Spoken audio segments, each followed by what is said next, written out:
जी। जी नमस्कार। मेरा नाम गोपाल प्रसाद और मैं दिल्ली में रहता हूँ।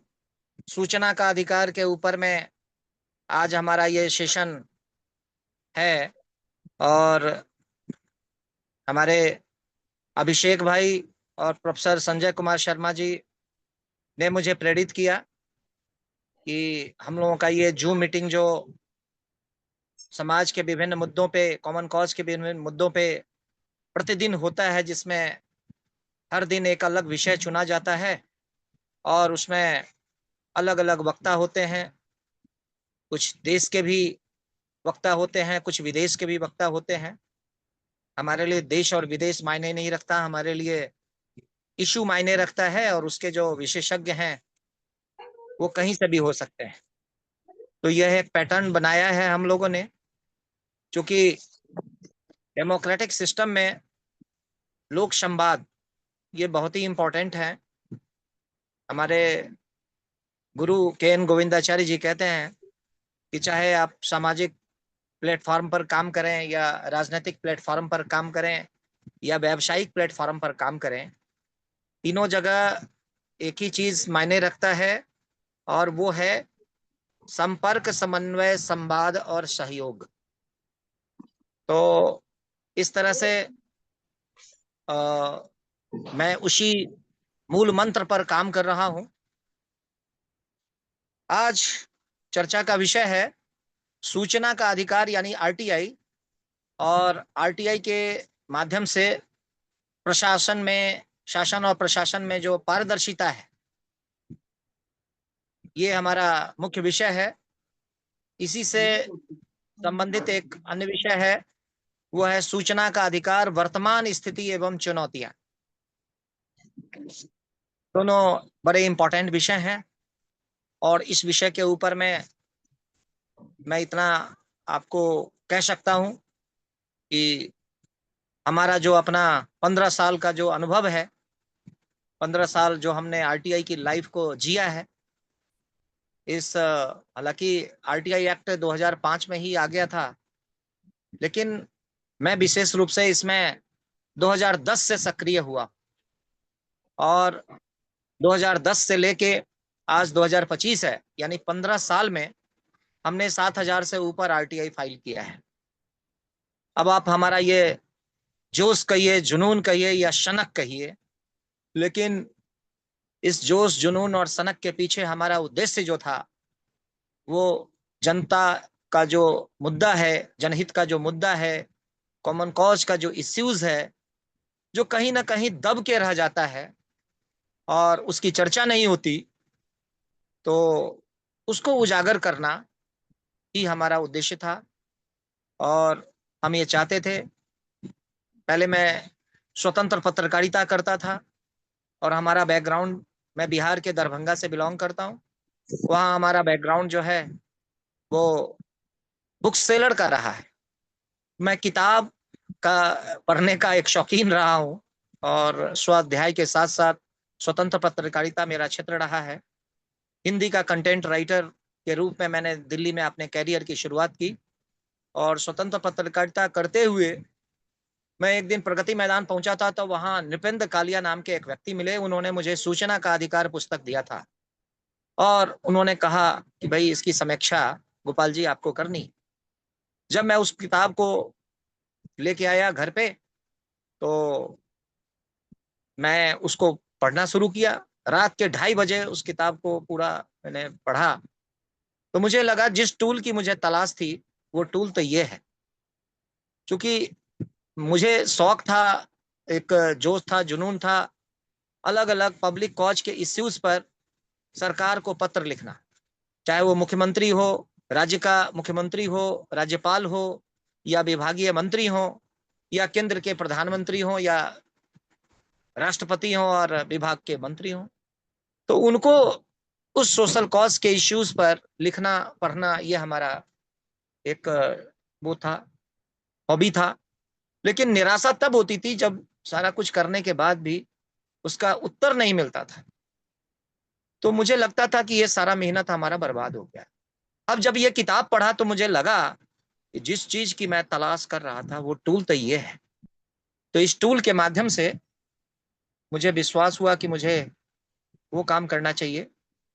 और चूंकि आरटीआई एक्ट की जो जहां तक मैं पढ़ा तो मुझे समझ में आया कि इसकी दो खासियत है। एक तो खासियत यह है कि सारे कानून में कोई टाइम बाउंडनेस नहीं। हमारे भारतीय संविधान में कोई ऐसा कानून नहीं है जिसमें समय की सीमा, समय की बाध्यता, टाइम बाउंडेड कोई भी कानून नहीं है। और कहा भी जाता है कि विलंब से मिला हुआ न्याय भी अन्याय के समान है। तो इस कमी के ये कमी इस कानून में नहीं है। इसलिए यह जो कानून है वो भारत के हर कानून से अलग कानून है और जनता के हक और हित के लिए ये बहुत ही अच्छा कानून है। और इस कानून के लिए लगभग 2000 से ऊपर पीआईएल विभिन्न राज्य के सर्विसेज का एक मतलब जिसे बोलते हैं स्टार्टअप की लैंग्वेज में यूनिकॉर्न खड़ा करना है, वो हमारा बिल्कुल मॉडल नहीं है। आपको मैं बताऊं जी, जो विवेक ओबराय है इसकी कंपनी थी एग्रीबिट। तो विवेक ओबराय का जो वो था सीईओ था, वो मेरे पीछे 2 साल पहले पड़ा हुआ था, कह रहा था कि एग्रीबिट का यूटी का ले लो तुम पूरा। तो हमने उनकी मॉडल समझा तो साला वो पूरा दलाली वाला मॉडल था।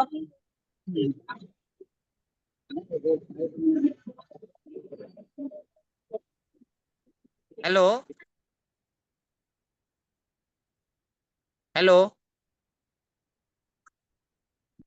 जयदीप का हाँ, ये अभिषेक जी का कुछ आवाज आ रहा था।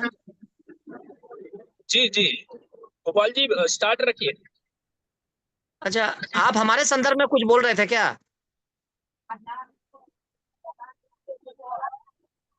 अच्छा, आपके चलिए। संदर्भ में बात नहीं हो रही थी, यहाँ पर एक व्यापारी था उसके संदर्भ में बात हो रही थी। अभी एग्रीकल्चर एक प्रोग्राम था, उससे हम आ रहे हैं लखनऊ से, उसके संदर्भ में बात हो रही थी। अच्छा अच्छा, ठीक है, तो मैं जी अपनी जी, बात अब कंटिन्यू आप करता हूँ। चर्चा जारी रखिए, गलती से माइक खुला रह गया। अच्छा, ठीक है। तो कहने का तात्पर्य यह है कि उसके बाद मैंने ये तय किया कि मुझे कॉमन कॉज के इस इशू पे, इस कानून में जो खासियत है कि टाइम बाउंडनेस और मात्र 10 रुपया में ये एप्लीकेशन का फीस लगता है और इसको जानने और समझने की आवश्यकता है। लेकिन देश का दुर्भाग्य है कि हमारे देश में जो कानून तो बना लेकिन उसका जो इम्प्लीमेंटेशन पार्ट है, जो जिस तरह से उसका प्रमोशन होना चाहिए वो प्रमोशन विभागीय स्तर से नहीं हुआ। तो अब ये हमारी जिम्मेवारी बनती है जो सोशल फील्ड पे काम करते हैं, तो समाज सेवा से जो जुड़े हुए लोग हैं, एनजीओ सेक्टर के जो लोग हैं, उनकी ये जिम्मेवारी बनती है कि इस कानून के बारे में पब्लिक अवेयरनेस करें, जनता को बताएं कि यह केवल मेरा ये कहना है कि यह केवल गोपाल प्रसाद के लिए थोड़े, ये सबों के लिए है। ये आपका भी कानून है। जितना मेरा हक है उतना आपका भी हक है, जितना मेरा अधिकार है उतना आपका भी अधिकार है। तो आप अपने अधिकार का प्रयोग करें। अधिकार को जब तक आप प्रयोग नहीं करेंगे तो वो तो ठंडे बस्ते में चला जाएगा। उसकी उपयोगिता तभी सिद्ध होगी जब मैक्सिमम लोग अपने इस अधिकार का उपयोग करेंगे। अब मूल रूप से जो मैं बताना चाहता हूं कि आ, मैं ये सबसे पहले ये अनुरोध करना चाहूंगा कि जितने भी लोग हैं सब अपने माइक को अनम्यूट कर लें। हाँ, माइक को म्यूट कर लें जिससे कि वो डिस्टरबेंस ना हो आवाज में। हाँ, आफ्ताब अंजुम जी परहैप्स उन्होंने माइक को म्यूट नहीं किया है, आप देख लीजिए। हाँ, तो इसलिए मैं जब इसको प्रयोग करना शुरू किया तो फिर तो एक जुनून सा हो गया और मैंने लाखों रुपए इस जुनून के पीछे खर्च कर दी। बस उद्देश्य ये था कि मुझे सुकून तब मिलता था, आदमी को जॉब सेटिस्फेक्शन जब होता है तो बाकी चीजों की परवाह नहीं करता। तो मैंने एक सूत्री अपना कार्यक्रम बना लिया कि मुझे आरटीआई फाइल करनी है। अब आरटीआई फाइल करनी है तो किस विषय पर करना है? तो उसके लिए मैं अपने आप को एक अखबारों का एक गंभीर पाठक बनाया। तो मैं लगभग 1 दर्जन अखबारें पढ़ता हूँ प्रतिदिन। इसमें हिंदी की भी होती है और अंग्रेजी की भी होती है। मुख्य रूप से हम दो भाषा पर भाषाई जो अखबार है वो मैं पढ़ता हूँ।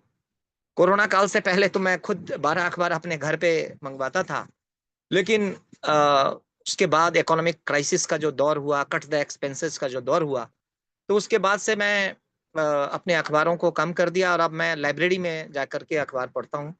और उसमें से फिर हेडलाइंस को मैं नोट कर लेता हूँ, जो हमारे मतलब का समाचार होता है उसकी हेडलाइंस को मैं नोट कर लेता हूँ, और बाद में उसको फिर गूगल सर्च के माध्यम से उसके कंटेंट को मैं देखता हूँ। तो जो हमारे मतलब का होता है उसमें से मसाला मैं निकाल लेता हूँ। तो मुख्य रूप से हमारा एक ही ध्येय है, I am creating a new question. जब आप विषय को जब तक समझेंगे नहीं कि क्या पहले हो चुका है, क्या हो रहा है, ये दो चीज जानना आवश्यक है। दो चीज जानने के बाद तब जो शेष रह गया वो आपका आरटीआई का प्रश्न हो सकता है। अब ये हमारा जो बेसिक था, जो हमारा उद्देश्य था, उसको आप, मैं समझता हूँ मैंने आपको वैचारिक रूप से साझा किया है। अब जो मैं इसका एबीसीडी से स्टार्ट करूं, तो राइट टू इंफॉर्मेशन है क्या? सूचना का अधिकार वास्तव में पारदर्शिता के लिए है, और ये भारत में तो 2005 में आया, लेकिन उससे पहले विदेश में right to transparency, right to know, इस तरह का अलग अलग देशों में अलग अलग नाम से ये कानून पहले से ऑलरेडी था। और उसी के बेस पर भारत में लगभग 2000 पीआईएल विभिन्न राज्यों के हाई कोर्ट में और सुप्रीम कोर्ट में जब लगा, तब उसके बाद सुप्रीम कोर्ट ने सबों को एक साथ कंबाइन करके एक फाइनल ऑर्डर दिया और तत्कालीन सरकार को कि आप इसको एक कानून का रूप दीजिए, उसकी ड्राफ्टिंग कमिटी बने और उसको ये किया जाए।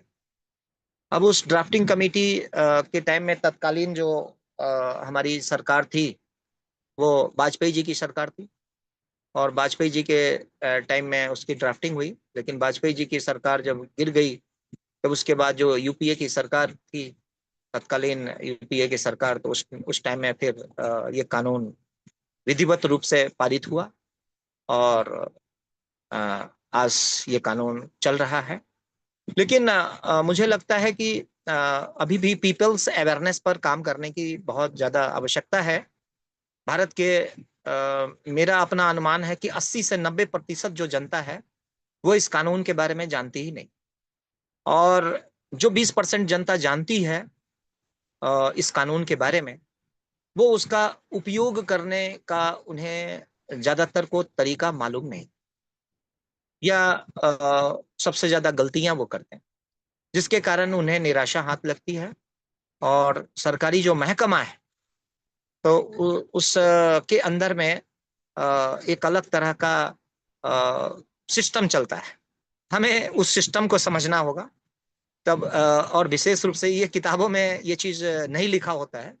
जो चीज किताबों में नहीं लिखा हुआ है, मैं उस चीज के ऊपर मैं भी चर्चा करूंगा, क्योंकि हमारा जब मैंने इसमें संघर्ष किया तो मेरा जो अनुभव रहा, उन अनुभवों के आधार पे जो इसका जो व्यावहारिक पक्ष है, सैद्धांतिक पक्ष और रूल्स रेगुलेशंस के लिए तो आप किताब खरीद सकते हैं। गूगल पे भी आप सर्च करेंगे राइट टू इंफॉर्मेशन एक्ट, तो उसका पीडीएफ फाइल आ जाएगा। आप चाहें तो उसको डाउनलोड करके रख सकते हैं, और उसमें बाकी जो बेसिक्स है उस सबको पढ़ करके आप वो कर सकते हैं। लेकिन जो बात अनुभव की है वो किताबों गोपाल में जी, नहीं होती। जी माफी चाहूंगा, मैं कुछ पूछना चाहता था, तो क्या आप मैं प्रश्न पूछ सकता हूँ कुछ? जी। मैं कुछ प्रश्न पूछना चाहता था आरटीआई के बारे में, कुछ प्रश्न पूछ का सकता हूँ? सेशन बाद में है, प्रश्न अभी नहीं। अभी अभी ये 9 बजे तक चलेगा, और उसके बाद तब प्रश्न का सेशन है। तो उसके लिए मैं खुद कहूंगा, जब मेरा स्पीच खत्म होगा उसके बाद फिर मैं बारी बारी से प्रश्न को लूंगा। तो अब ये है कि सबसे पहले एक आम आदमी साधारण कागज में भी एक एप्लीकेशन लगा सकता है। वैसे आरटीआई के रूल्स के अनुसार से उनका एक बाजाबता फॉर्मेट भी बना हुआ है, और केंद्र का भी फॉर्मेट है, विभिन्न राज्य सरकारों का भी अपना फॉर्मेट है। केंद्र ने जो कानून बनाया उसको राज्यों ने भी लागू किया, लेकिन राज्यों को यह अधिकार दिया गया कि उसमें चाहें तो वो अपने तरीके से मॉडिफिकेशन कर सकते हैं। तो इस तरह से विभिन्न राज्यों ने अपने अपने फार्मूले जोड़े उसमें फी स्ट्रक्चर के रूप में। जैसे केंद्र में जो चल रहा है आरटीआई एक्ट का कानून, तो उसके अनुसार से फी जो है 10 रुपया है, लेकिन कई राज्यों में फीस जो है 50 रुपया है, कई राज्यों में 100 रुपया तक है। तो ये भी एक विसंगति है। हम तो पहले इसके ऊपर में भी फाइट किए थे कि सुप्रीम कोर्ट में फीस जो है 10 रुपया था, जबकि हाई कोर्ट में 50 रुपया था। तो इसके ऊपर में भी एक हुआ था एक्सरसाइज। तो कहने का मतलब कोई भी जो चीज है जब आप प्रयोग करते हैं तो उसमें कई तरह की परेशानियां आती हैं। उन परेशानियों के लिए फिर संघर्ष होता है, आंदोलन होता है। उस आंदोलन के बाद फिर तब वो धीरे धीरे अमेंडमेंट होता है उन सारी चीजों को। कोई भी चीज परफेक्ट नहीं होता, परिपक्व नहीं होता। जैसे जैसे वो प्रयोग में आता है उसमें प्रॉब्लम्स आती है, तो वो चीजें अमेंडमेंट होना शुरू हो जाता है। अब जो सबसे बड़ी बात है कि इसमें हमारे सेशन में जो जुड़ने वाले लोग हैं उसमें से कई लोग ऐसे भी हैं जो आरटीआई एक्ट को बखूबी जानते हैं, रूल्स रेगुलेशंस को जानते हैं, लेकिन अधिकांश कई ऐसे लोग हैं जो आरटीआई एक्ट के रूल्स रेगुलेशंस को नहीं जानते। जो जानते हैं उनके लिए तो कोई बात नहीं, लेकिन जो नहीं जानते हैं उनको भी थोड़ा मोटा मोटी चीज, जो बेसिक जो चीज है वो मैं बताना चाहता हूँ। तो सबसे पहले आरटीआई एक्ट से कैसे उसका आवेदन के बारे में मैंने आपको बता ही दिया कि जिस तरह से आप स्कूल में कोई छुट्टी लेने के लिए आप आवेदन देते हैं तो प्रधानाचार्य के नाम आप एक पत्र लिखते हैं, उसमें विषय लिखते हैं कि हमें इतने दिनों के लिए छुट्टी चाहिए। ठीक उसी तरह से इसका फॉर्मेट होता है। अब जहां पर आपने प्रधानाचार्य लिखा तो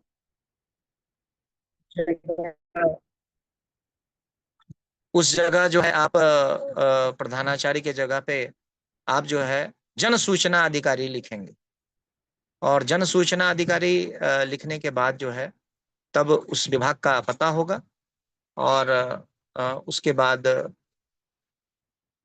विषय में सूचना का अधिकार अधिनियम 2005 के तहत जानकारी की मांग। और फिर उसके बाद जिस विभाग से संबंधित आपकी क्वेरी है, आपको ये समझना पड़ेगा कि आपका जो ये प्रश्न है वो किस विभाग से संबंधित। जिस विभाग से संबंधित है उसी विभाग में वो आरटीआई लगेगा।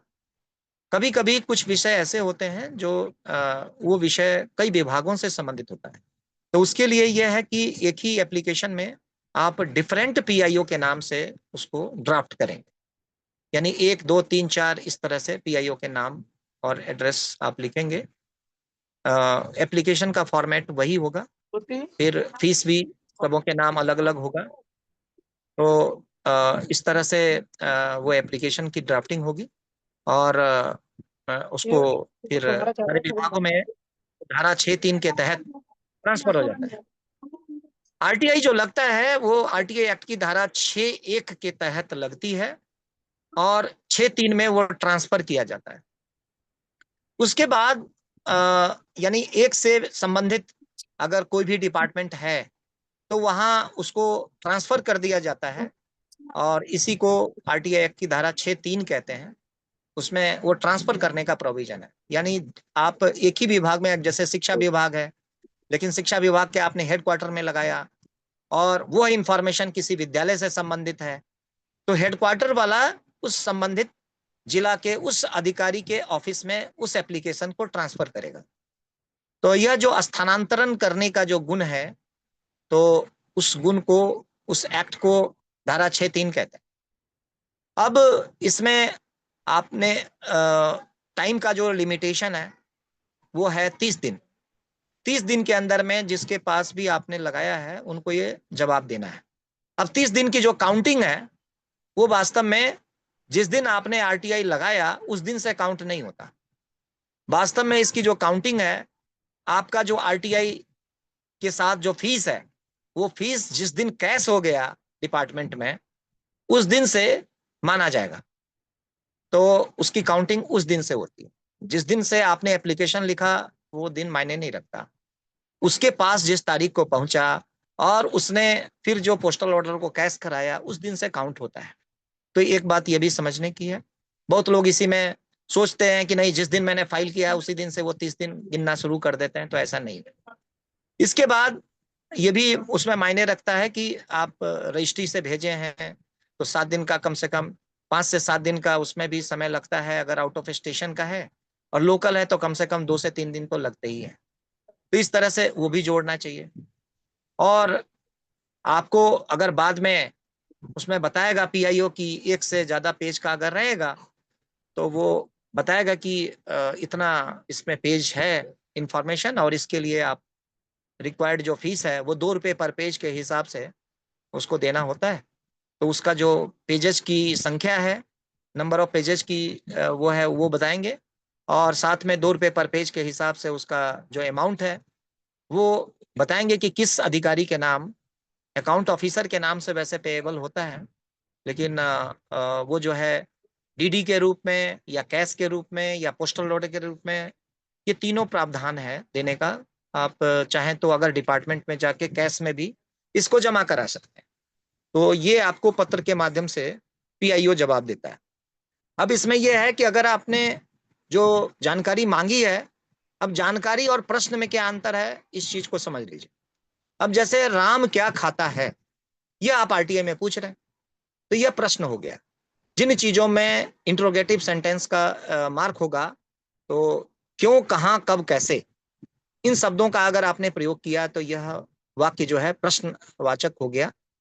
तो आरटीआई एक्ट की धारा के तहत प्रश्न पूछने का अधिकार एक एप्लीकेंट को नहीं, आपको जानकारी मांगने का अधिकार।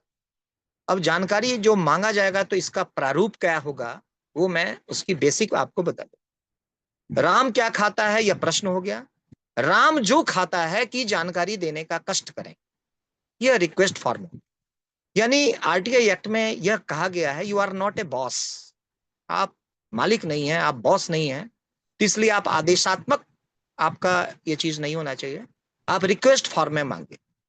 प्रश्न पूछने का अधिकार या तो सांसद को है या नहीं तो विधानसभा में विधायक को है, तो वो भी प्रश्न पूछते हैं विधानसभा में, तो उनका भी सेम प्रोसीजर है कि जो चीज वो विधानसभा में या लोकसभा में पूछते हैं वो फिर ट्रांसफर होकर के विभाग में आता है, और फिर विभाग के जो अधिकारी हैं उस प्रश्न का उत्तर तैयार करते हैं, और वही चीज जो वो उत्तर तैयार करते हैं तो संबंधित विभाग के जो मंत्री हैं वो लोकसभा में अथवा विधानसभा में उसको फिर आगे बताते हैं कि हाँ ये फलाने विधायक ने या सांसद ने ये प्रश्न पूछा था और हमारी सरकार की ओर से ये इसका उत्तर है।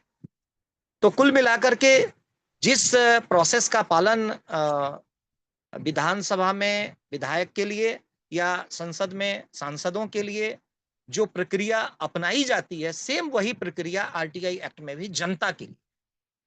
लेकिन जनता के लिए जो प्रक्रिया है उसमें यह कंडीशन रखा हुआ है कि आप प्रश्न पूछने का अधिकार नहीं रखते। प्रश्न पूछने का अधिकार तो विधायक और सांसद का ही, बस अंतर सिर्फ यही है, और बाकी रिक्वेस्ट फॉर्म में रहना चाहिए। तो इस तरह से अगर आप अंग्रेजी में ड्राफ्ट करते हैं तो प्लीज प्रोवाइड द फलाना इंफॉर्मेशन ABCD जो भी है उसको। अब इसमें कुछ जो ध्यान देने योग्य बातें हैं, मैक्सिमम लोग इसी में गलती करते हैं कि वो प्रश्न पूछना शुरू कर देते हैं, इसलिए उनका एप्लीकेशन प्रायः रिजेक्ट हो जाता है। हालांकि कुछ पीआईओ इसको नजरअंदाज करते हुए उत्तर भी देते हैं, लेकिन यह उनके ऊपर में डिपेंड करता है। अगर वो रूल्स के अकॉर्डिंग चलें तो वो आपको बिल्कुल उत्तर नहीं देंगे, आप उनको बाध्य नहीं कर सकते। तो एक तो बात ये हो गई। दूसरी बात यह है कि मैक्सिमम लोग क्या करते हैं कि एक ही आरटीआई के क्वेश्चन में, प्रारूप में मैक्सिमम प्रश्न पूछने लगते हैं। यह भी बिल्कुल गलत है, क्योंकि पहले इसके ऊपर में भी काफी विवाद वगैरह हो चुका है।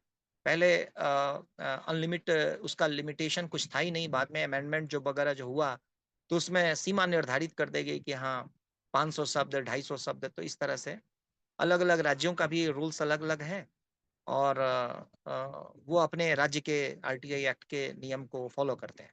जैसे उत्तर प्रदेश का जो आरटीआई एक्ट है, आप उसको आप पढ़ेंगे तो वो अलग अपना नियम रखता है, बिहार का एक्ट जो है अलग रखता है, जम्मू कश्मीर का जो आरटीआई एक्ट का जो लॉ है वो अलग अपना प्रारूप रखता है। तो इसमें असमानता है। और यह हर राज्य का जो अपना संवैधानिक अधिकार है, स्वायत्तता है, फ्रीडम है, तो राज्य को जो अपना अधिकार है, तो इसके तहत उसको चैलेंज भी नहीं किया जा सकता, ये उनकी अपनी मर्जी है। तो इसके अनुसार से कुल मिलाकर के हमें विषय वस्तु को जानने के लिए केंद्र के कानून के जो रूल्स रेगुलेशंस हैं उनको भी समझना चाहिए, और जिस राज्य में से संबंधित आप हैं तो उस राज्य के कानून को भी आपको पढ़ना चाहिए। एक तो बात ये हो गई। दूसरी बात इसमें समय सीमा की है, यानी आपको जो पीआईओ ने उत्तर दिया, तो उत्तर देने के बाद आप उसको पढ़िए कि उन्होंने आपकी द्वारा जो मांगी गई जानकारी है उसके अकॉर्डिंग उन्होंने उत्तर दिया है अथवा नहीं। अगर उन्होंने उत्तर दिया है तो ठीक है, अगर आपको उसके अनुसार से उत्तर नहीं दिया है तो उसके लिए प्रावधान है प्रथम अपील करने का। अब प्रथम अपील जो होता है वो आपको धारा 19(1) के तहत होता है प्रथम अपील। तो उसमें प्रथम अपील ये जहां पर आपने लिखा कि जन सूचना अधिकारी के नाम से जो आपने आरटीआई लगाया था, तो जन सूचना अधिकारी के जगह पर आपका हो जाएगा प्रथम अपीलीय प्राधिकारी, और फिर उस विभाग का नाम होगा। सूचना का अधिकार के तहत जन सूचना अधिकारी जो उत्तर देते हैं तो उनको अपने उत्तर के साथ साथ ये भी लिखना होता है नीचे में, यदि आप हमारे उत्तर से असंतुष्ट हैं तो 30 दिन के अंदर में आप जो है प्रथम अपील कर सकते हैं, और उनका नाम और पता और फोन नंबर ये है, ये भी देने की बाध्यता है। लेकिन कई पीआईओ जो है बदमाशी करते हैं, वो प्रथम अपीलीय अधिकारी का नाम पता नंबर देते ही नहीं। दूसरा, पीआईओ का यह भी कर्तव्य है कि वो अपने विभाग का जो पूरा नाम है, वो पता है, फोन नंबर है, ईमेल आईडी है, वो भी अपने कम्युनिकेशन में उसको मेंशन करेगा। लेकिन बहुत पीआईओ इसमें भी बदमाशी करते हैं, वो पूरा लिखते ही नहीं। तो ऐसी स्थिति में जब आप प्रथम अपील करते हैं तो उसमें आपको रीजन बताना पड़ेगा कि क्या क्या नियमों का पालन इन्होंने नहीं किया है, और क्यों हम इससे असंतुष्ट हैं, हमने क्या मांगा था, डिपार्टमेंट ने क्या आंसर दिया है, कहाँ पर इन्होंने झूठा आंसर दिया है, कहाँ पर इन्होंने अधूरा आंसर दिया है, कहाँ पर इन्होंने सही उससे हम संतुष्ट नहीं हैं, होना ये चाहिए। तो उन्हीं सारे तथ्यों को के आधार पर आपको अपना ग्रीवेंसेस लिखना पड़ेगा, और फिर जब ये प्रथम अपीलीय अधिकारी के पास जाता है तो प्रथम अपीलीय अधिकारी के ऊपर में ये डिपेंड करता है, वो चाहे तो आपको बुलाएं, और अगर ना चाहें तो बिना आपको बुलाए हुए वो अपना डिसीजन दे देते हैं। और इस तरह से जैसे प्रधानमंत्री कार्यालय में प्रथम अपील पे वो बुलाते ही नहीं, और बिना एप्लीकेंट को बुलाए हुए वो अपना डिसीजन दे देते हैं। लेकिन कई विभागों में बुलाया जाता है, तो इसके ऊपर में भी स्पष्ट प्रावधान अभी तक नहीं है। ये भी एक बड़ा महत्वपूर्ण चीज है। अब मैं फीस के बारे में कहूं तो फीस के बारे में मैंने बता दिया है कि केंद्र में 10 रुपए का प्रावधान है, दिल्ली में भी 10 रुपए का प्रावधान है। लेकिन दिल्ली में ही मैंने आपको बता दिया कि सुप्रीम कोर्ट में 10 रुपया और हाई कोर्ट में 50 रुपए का था। जम्मू कश्मीर में 100 रुपया लगता है, हरियाणा में और पंजाब में कहीं 50 रुपया तो कहीं 100 रुपये का है। तो इस तरह से इसमें फीस स्ट्रक्चर में असमानताएं हैं। जहां तक बाद में जो डॉक्यूमेंट्स मांगते हैं हम लोग, तो उसमें 2 रुपये पर पेज के हिसाब से केंद्र में देने का प्रावधान है, लेकिन राज्यों में 5 रुपया भी लेने का प्रावधान है। 5 रुपये पर पेज के हिसाब से आप मांगा जा सकता है। आरटीआई एक्ट में यह भी है कि अगर विभाग को लगता है तो विभागीय जो जन सूचना अधिकारी है वो ये कह देते हैं कि भाई आपका जो क्वेश्चन है ये कई विभागों से या कई सेक्शन से संबंधित है, तो इसलिए हम आपको ये कंपाइल्ड फॉर्म में नहीं है, इसलिए जो आप जानकारी पाना चाह रहे हैं वो हम नहीं दे सकते, क्योंकि हमारे पास इतना रिसोर्सेज नहीं है, इतना स्टाफ नहीं है। अगर हम जो है अपने स्टाफ को इसी काम में लगा देंगे तो हमारे ह्यूमन रिसोर्सेज का अपव्यय होगा और उसके ऊपर में एक्सपेंसेस हमारा ज्यादा होगा, इसलिए हम आपको नहीं दे सकते हैं। इसलिए तो उस ऐसी स्थिति में पीआईओ का यह कर्तव्य है कि वो ये कहते हैं कि आप आकर के विभागीय फाइलों का जांच कर लें, आकर के आप जांच कर लीजिए और उसमें जो आपका रिक्वायर्ड इंफॉर्मेशन है तो उसको आप चिन्हित कर लें, और उसको फिर आइडेंटिफाई करके उसका नंबर ऑफ पेजेस काउंट हो जाएगा और उसके हिसाब से आपको 2 रुपये पर पेज के हिसाब से देना पड़ेगा। लेकिन इसमें एक चीज है कि इसमें पर आवर 5 रुपये प्रति घंटा के हिसाब से भी देने का चार्ज है। यानी जितने घंटे आप चेक करेंगे तो उसमें आपको ये है। और जो आपने आरटीआई एक्ट में मांगा था, आपने एप्लीकेशन में मांगा था, उसी से रिलेटेड वो होना चाहिए। ये भी ध्यान देने योग्य बात है। ऐसा नहीं कि फाइल में आप पूरा मांग लीजिएगा तो आपको पूरा मिल जाएगा, ऐसा नहीं। क्वेश्चन के अकॉर्डिंग जो इंफॉर्मेशन है वही आपको मिलेगा। और इसके लिए आपको बताना पड़ेगा कि इस नंबर पेज का ये पार्ट है, और उसको पूरा आपको लिख करके एक रिक्वेस्ट लेटर देना पड़ेगा। और जहां तक इंस्पेक्शन का सवाल है तो उसके लिए भी जन सूचना अधिकारी को आपको पहले सूचित करना पड़ेगा कि हम फलाने तारीख को, या आप ही बताइए कि मैं किस तारीख को इंस्पेक्शन करने आऊं, या फोन पर पूछिए। तो इस तरह से विभागीय अपॉइंटमेंट लेने के बाद ही आप उस तिथि पर, उस समय पर आपको जाना पड़ेगा। कहीं कहीं किसी विभाग में अपॉइंटमेंट भी लेना पड़ता है, पास बनता है, तभी आप जा सकते हैं। तो ऐसी स्थिति में कम्युनिकेट करने के लिए जन सूचना अधिकारी का यह रिस्पॉन्सिबिलिटी है कि वो ईमेल आईडी और फोन नंबर अवश्य मेंशन करें। और यह आपका भी अधिकार है कि इसके लिए आप उन्हें बाध्य कर सकते हैं कि आपने इसको मेंशन क्यों नहीं किया। तो कुल मिलाकर के ये है कि जन सूचना अधिकारी की जो भी मनमानी है, उस मनमानी के विरुद्ध आपके आवेदन पत्र में वो सारा चीज पॉइंट टू पॉइंट लिखा होना चाहिए। ये है प्रथम अपील ड्राफ्ट करने की प्रक्रिया। लेकिन मैं समझता हूं कि कोई भी चीज का प्रयोग करने से पहले उसकी एबीसीडी की जानकारी आवश्यक है। जब तक उन बेसिक्स को आप नहीं जानेंगे और प्रयोग करेंगे तो वो घातक भी हो सकता है।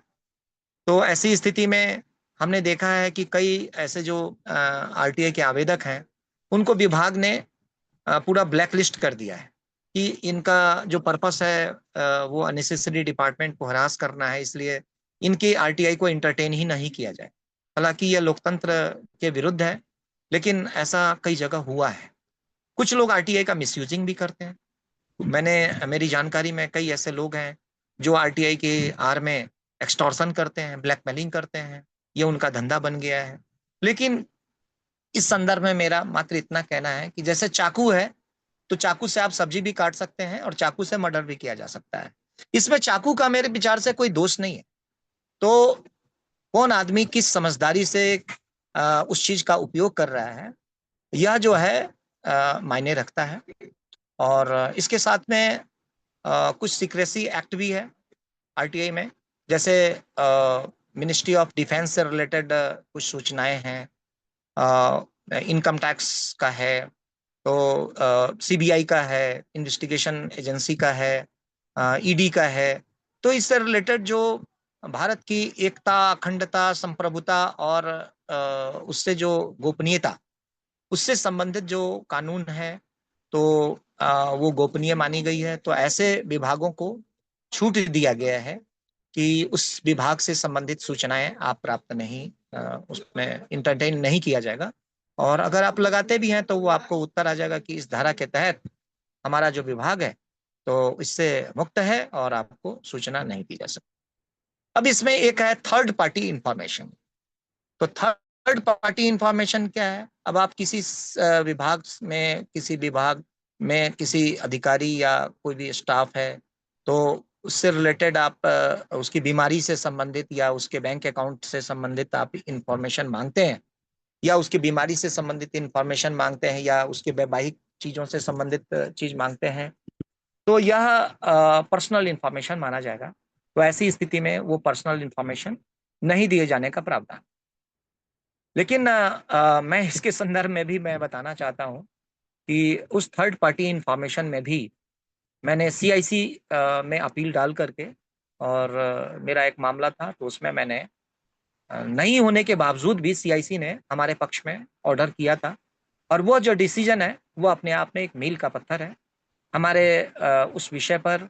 उसका रेफरेंस डाल के कई लोगों ने थर्ड पार्टी इंफॉर्मेशन में भी इंफॉर्मेशन प्राप्त किया है।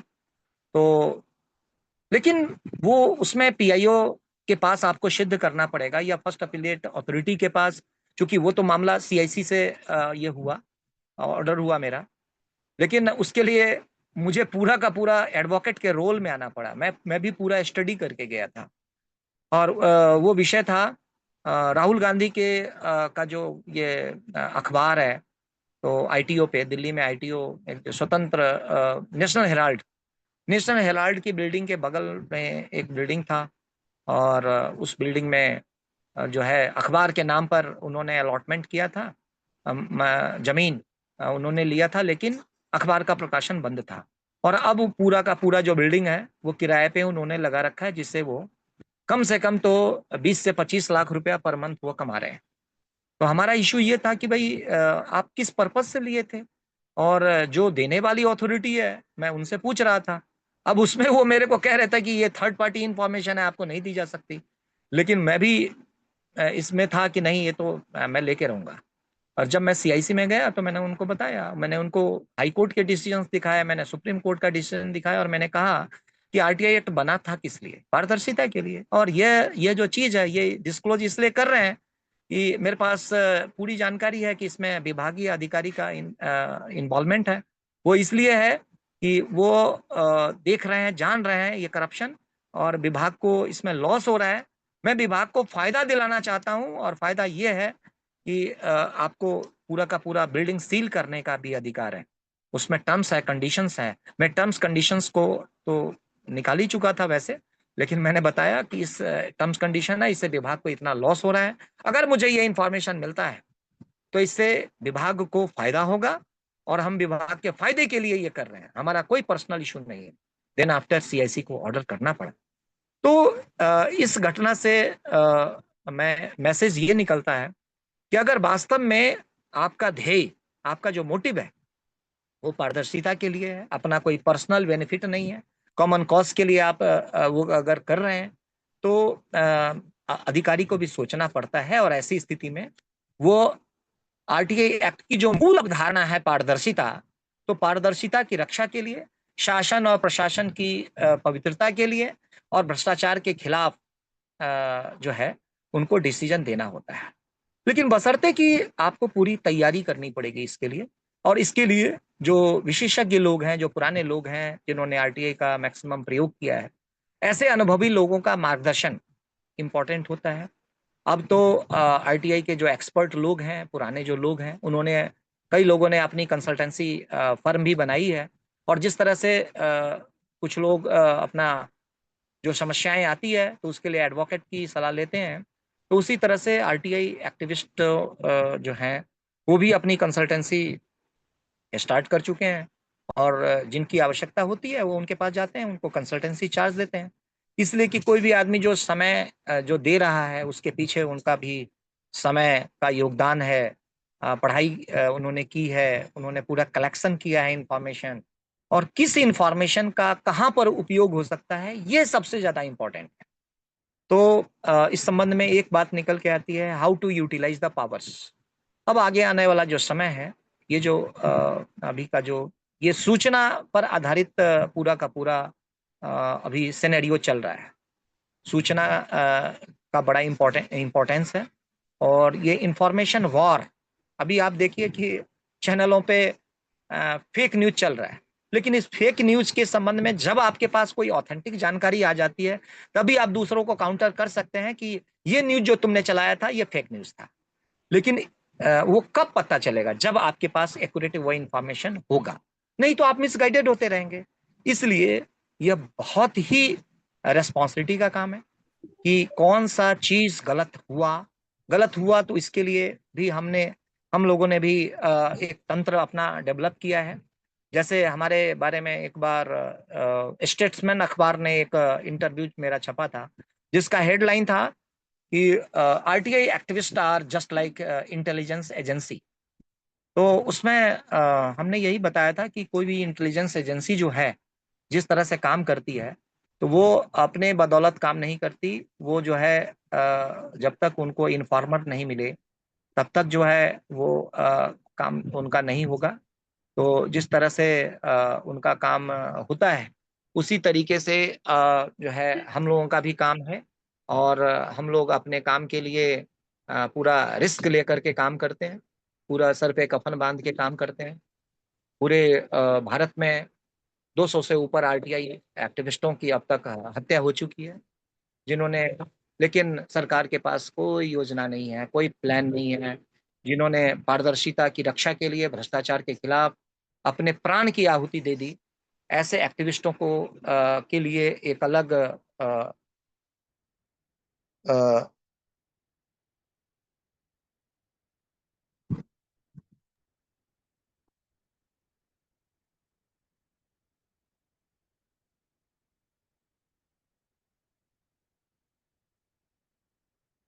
ऐसे एक्टिविस्टों के लिए वास्तव में केंद्र की और राज्य सरकार को भी चेतना चाहिए।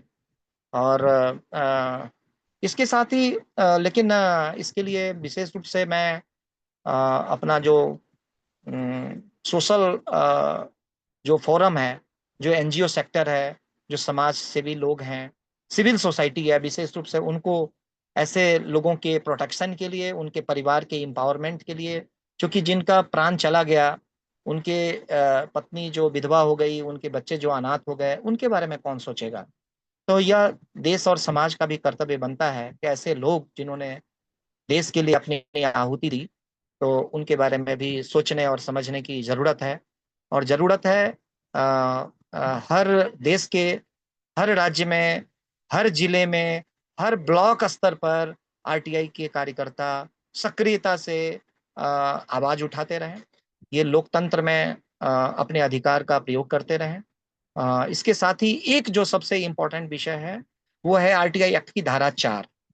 आरटीआई एक्ट की धारा 4 ये कहती है कि हर विभाग को अपने से संबंधित जो तमाम सूचनाएं हैं वो उनको विभाग की वेबसाइट पर मैंडेटरी रूप से डालना चाहिए। ऐसा इसलिए प्रावधान किया गया कि जब विभाग अपने वेबसाइट पर वो तमाम इंफॉर्मेशन डालेगा तो बहुत कम लोग जो है आरटीआई का प्रयोग करेंगे, क्योंकि उनको तो वो संबंधित इंफॉर्मेशन उस विभाग की वेबसाइट पर मिल ही जाएगा। लेकिन प्रायः ऐसा होता नहीं है और इसी के लिए इतनी आरटीआई लगती है।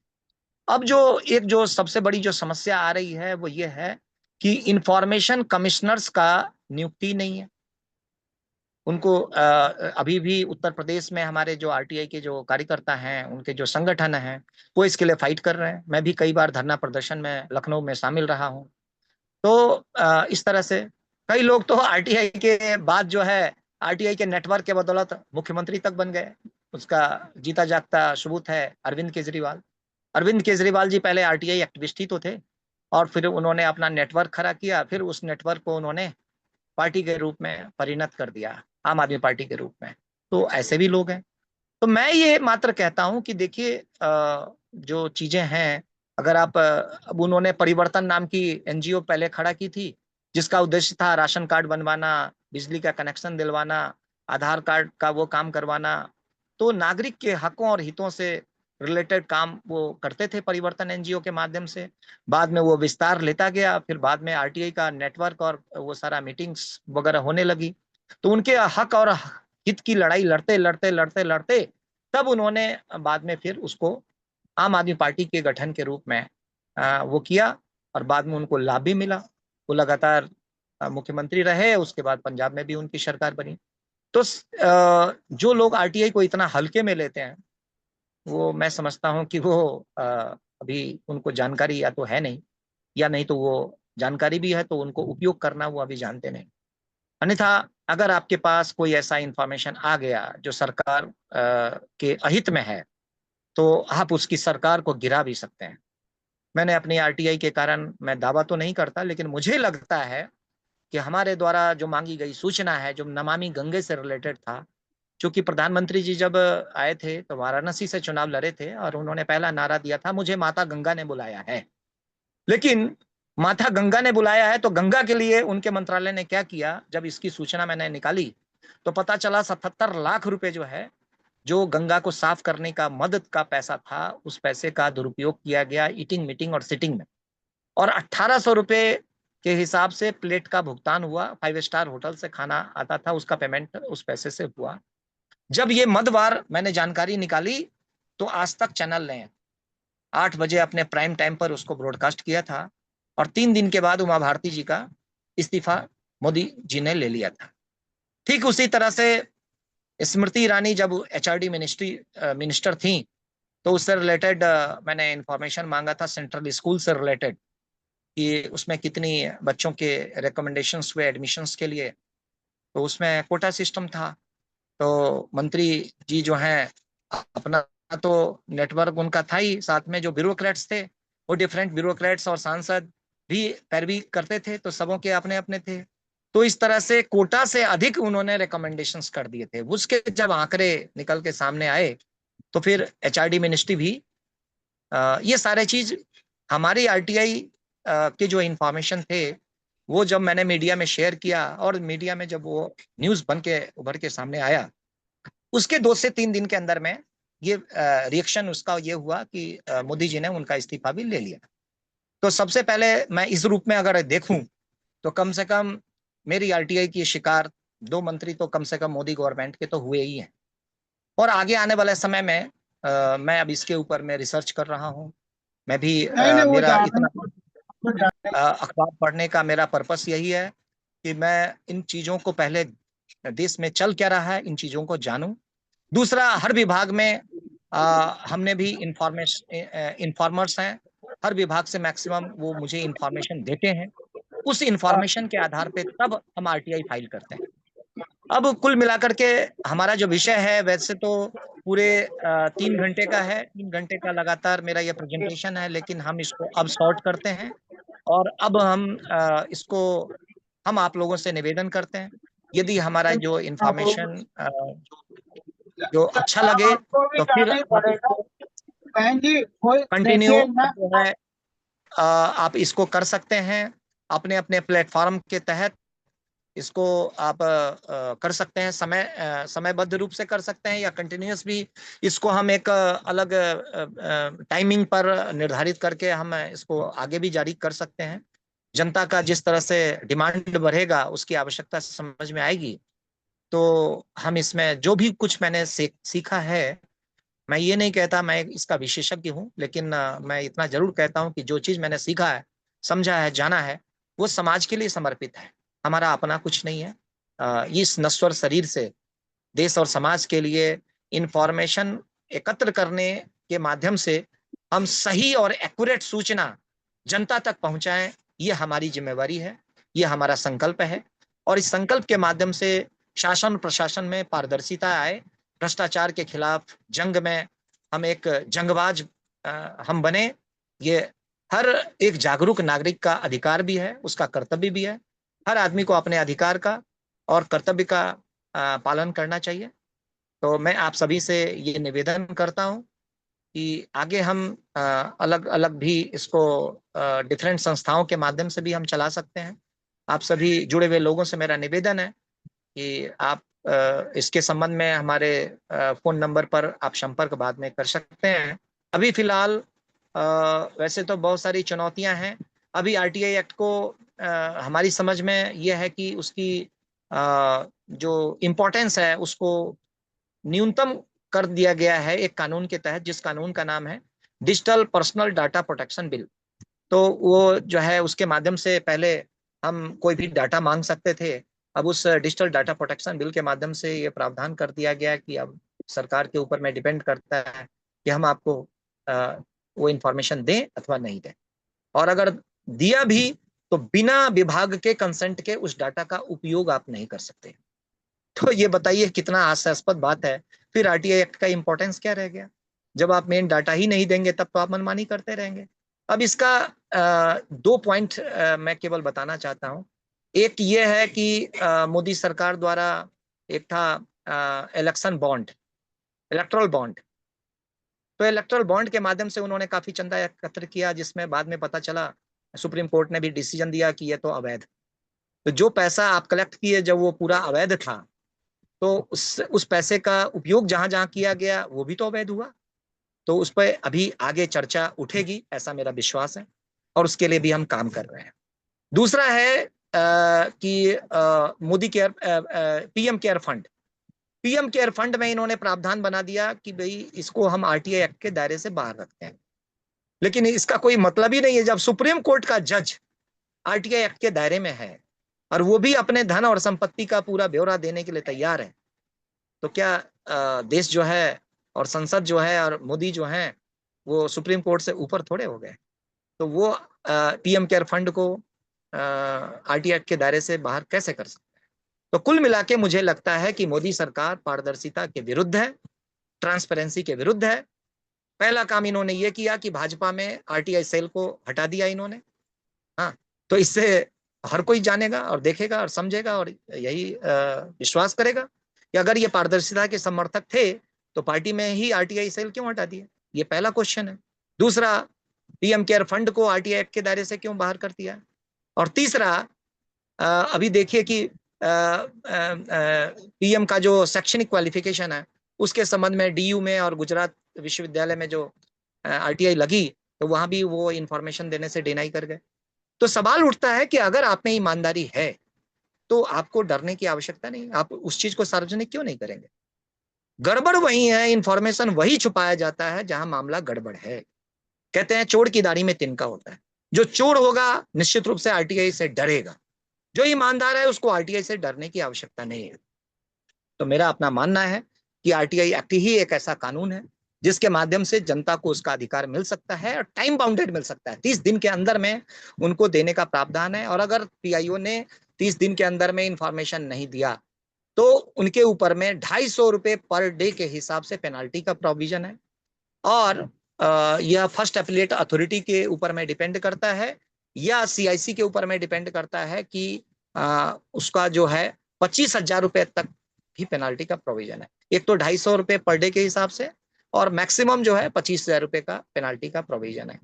साथ में जिनका जो हरासमेंट हुआ उसके लिए अलग से फिर पेनाल्टी, अगर एप्लीकेंट जो है एप्लीकेशन देता है कि हमारा मानसिक आर्थिक या और भी हमारा जो लॉस हुआ है इस इंफॉर्मेशन के डिनाई करने से या झूठा इंफॉर्मेशन देने से, तो उसके लिए अलग फिर वो कंपनसेशन भी दिए जाने का प्रावधान।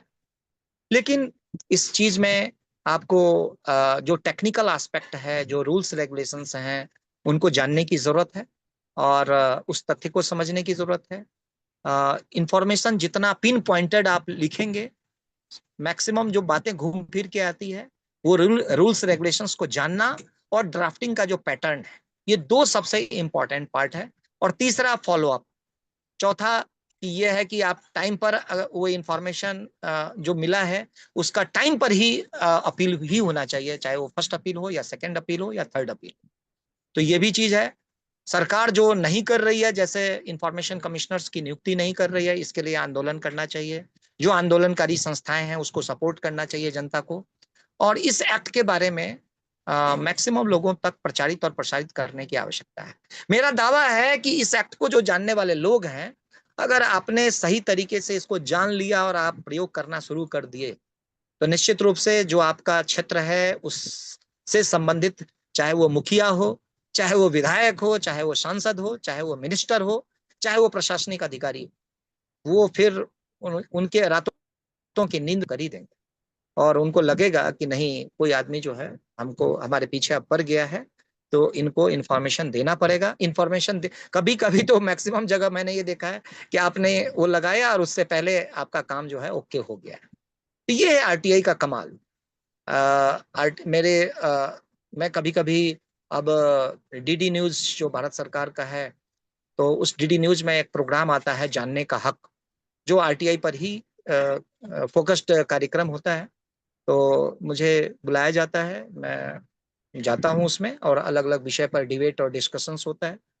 जिस विषय पर वो आरटीआई होती है उसका जो एप्लीकेंट होता है उसको बुलाया जाता है, उसके जो संबंधित जो विभाग होता है उस विभाग के टॉप स्तर के अधिकारी होते हैं और फिर कोई पत्रकार भी होता है अलग से और साथ में कोई सोशल जो जानकार है तो वो भी होता है। इस तरह से 3-4 लोगों के बीच में वो डिबेट होता है और उसके प्रोग्राम्स लोग देखते हैं। सबसे ज्यादा व्यूअरशिप है। तो मैं तो सभी लोगों से आग्रह करूंगा कि आप लोग भी शनिवार को 6:30 बजे शाम में, पहले तो समय था, अभी वर्तमान में क्या है मुझे नहीं पता, लेकिन जब आप सर्च करेंगे तो पता चल जाएगा। डीडी न्यूज में जानने का हक कार्यक्रम आता है, आप सभी लोग देखा करें। इसके साथ ही यूट्यूब पे भी आप सर्च करेंगे आरटीआई, तो उसमें आरटीआई के जो विशेषज्ञ हैं उन सबों के वीडियोस आपको मिलेंगे, उनको भी आप देखा करें। साथ में आरटीआई से रिलेटेड जो किताबें हैं तो एक लखनऊ के डॉक्टर नीरज कुमार जी हैं। तो नीरज कुमार जी, मैं समझता हूँ पूरे हिंदुस्तान में सबसे ज्यादा आरटीआई के ऊपर में किताब लिखने वाले व्यक्ति हैं। तो मैं उनको फॉलो करता हूँ, मैं उनको नमन करता हूँ, मैं उनको अपना वरेण्य गुरु मानता हूँ। और बाकी हमारे पूरे देश भर में आरटीआई के जो कार्यकर्ता हैं उनके साथ मैंने संपर्क, समन्वय, संवाद और सहयोग बनाया हुआ है। और मैं आरटीआई कार्यकर्ताओं के हक और हित की लड़ाई लड़ता रहता हूँ। और इसके साथ ही आरटीआई की एक्टिविस्टों की जो मर्डर हुई है, आगामी भविष्य में हम उनके ऊपर में डॉक्यूमेंट्री और उनके ऊपर में फिल्म बनाने की योजना भी रखते हैं। ईश्वर का अगर आशीर्वाद रहा, आप लोगों का स्नेह रहा और जनता ने अगर मुझे सहयोग दिया तो निश्चित रूप से इस प्रोजेक्ट पर भी हम अतिशीघ्र काम करेंगे। बाकी अब मैं ओपन सेशन करता हूँ। मैं सभी से निवेदन करता हूँ कि बारी बारी से जो हमारे होस्ट के माध्यम से आप जो है क्वेश्चंस रखिए, मैं उसका उत्तर देने का प्रयास करूंगा। धन्यवाद।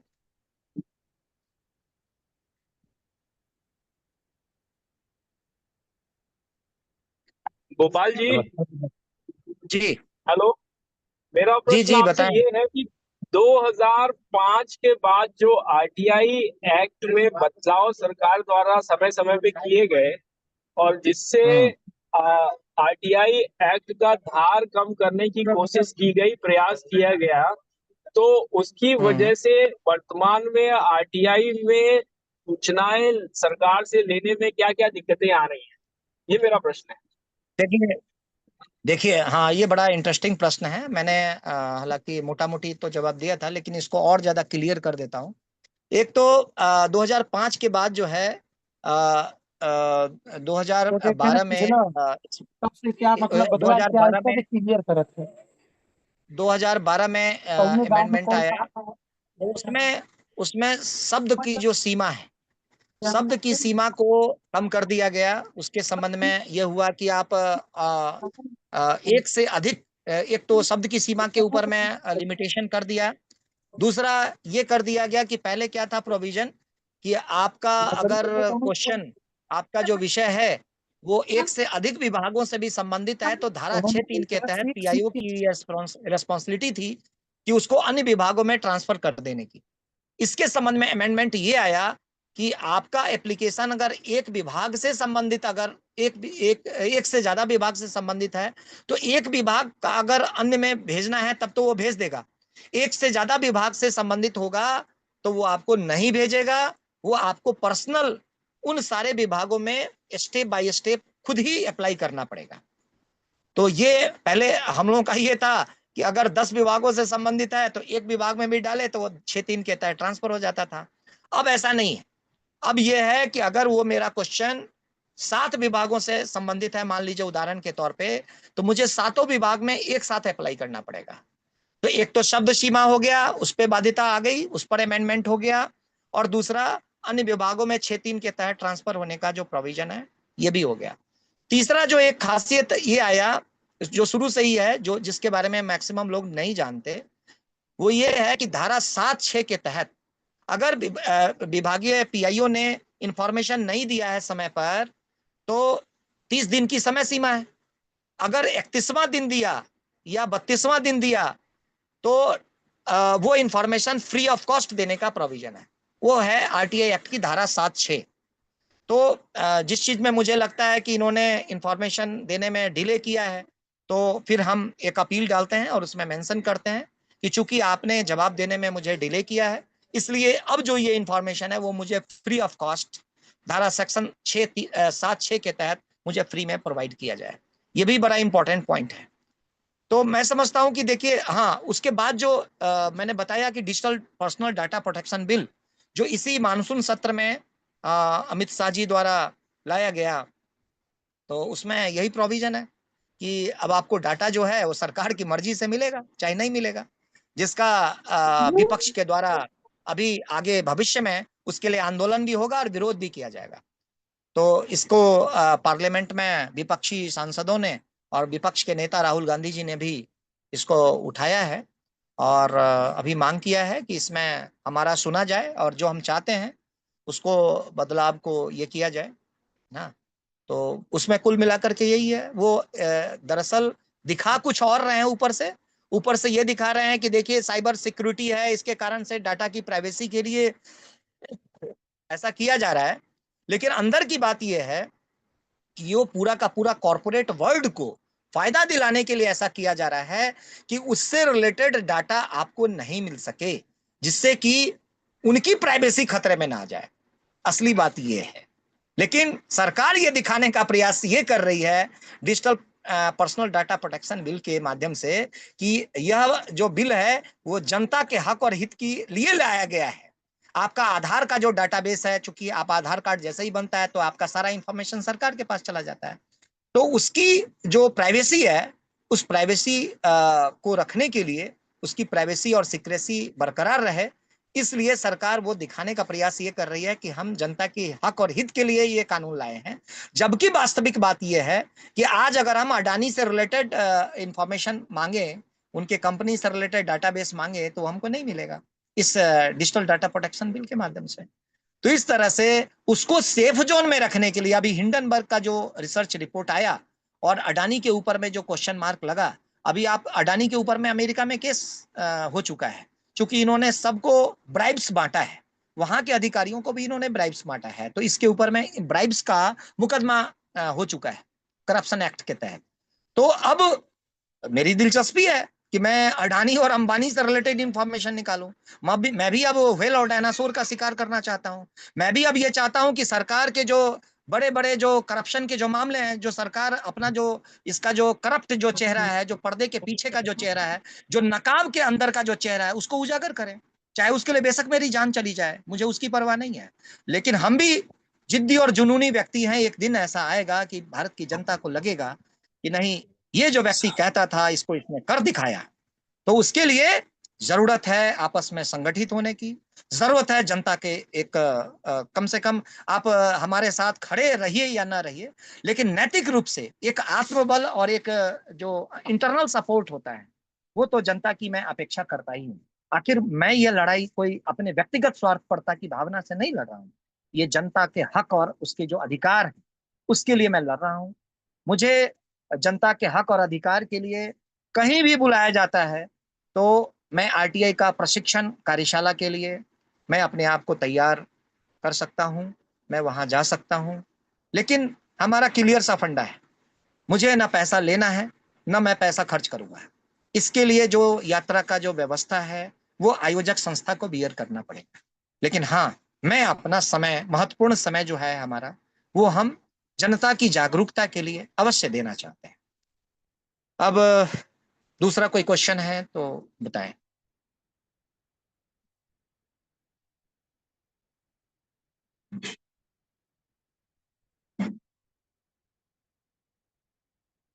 अभिषेक जी, बलदेव राजसूत जी, आप देखिए कि जो भी अगर कोई प्रश्न है तो वो मुझे बताएं।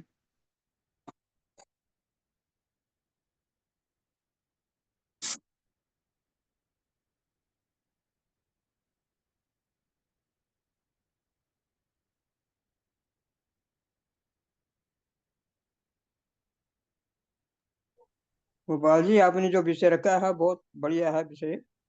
और लोकतंत्र की रक्षा के लिए आरटीआई एक्ट जो है बहुत जरूरी है। उसमें जो खामियां हैं उन खामियों को ठीक करने के लिए हर प्रकार का हम सहयोग करेंगे, संघर्ष करेंगे जो भी होगा। और ये अच्छा काम आप कर रहे हैं, इसके लिए आपको मैं बधाई देता हूँ। और इसके लिए जो भी हमारी सेवाएं होंगी हम आपको देंगे।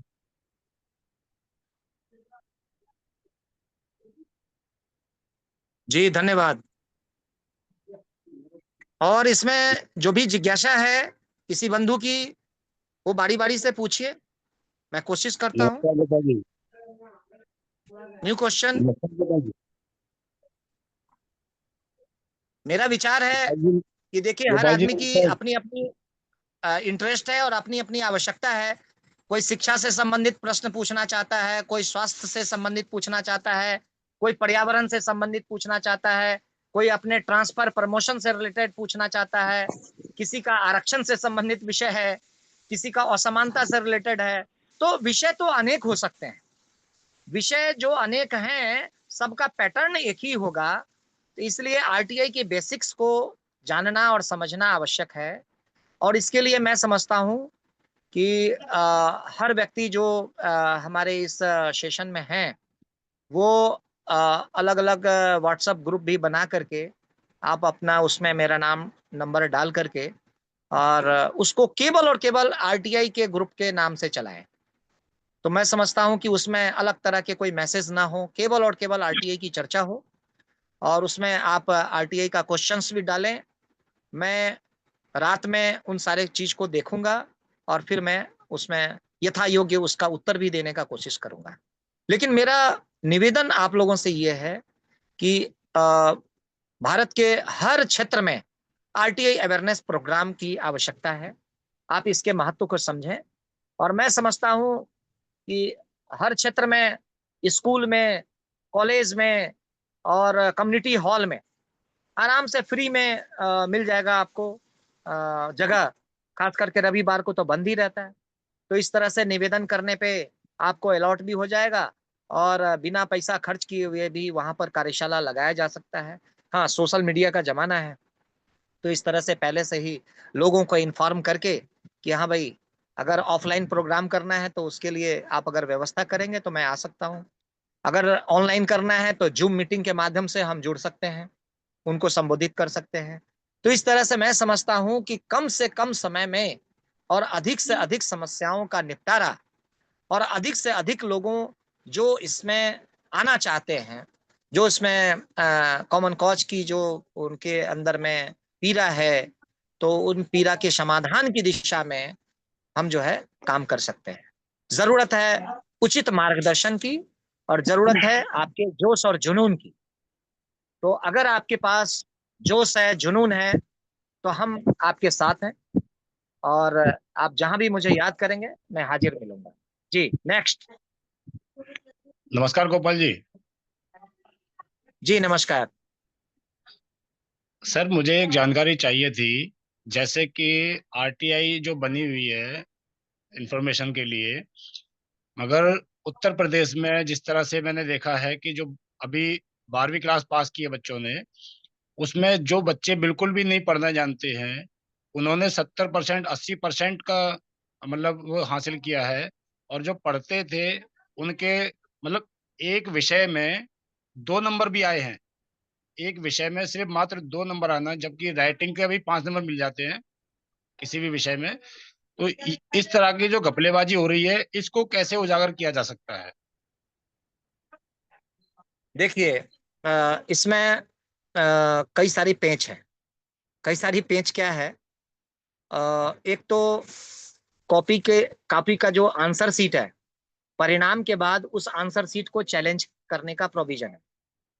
तो उसके लिए विभाग की प्रक्रिया है कि आपको आपके अगर स्टूडेंट में दम है कि उसने सही इंफॉर्मेशन लिखा है, सही उत्तर अगर लिखा है और उसको उसके अनुसार से मूल्यांकन नहीं किया गया है उसके आंसर सीट का, तो उसको जो है चैलेंज किया जा सकता है। उसकी विभागीय प्रक्रिया है और उस प्रक्रिया के तहत उसका शुल्क जमा करना होता है।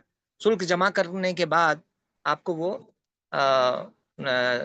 रिकाउंटिंग हो सकती है। लेकिन उसमें भी प्रोविजन है कि कभी कभी मैंने ये देखा है कि उसमें जो रिकाउंटिंग जो होती है उसमें घपलेबाजी निकल के सामने आती है।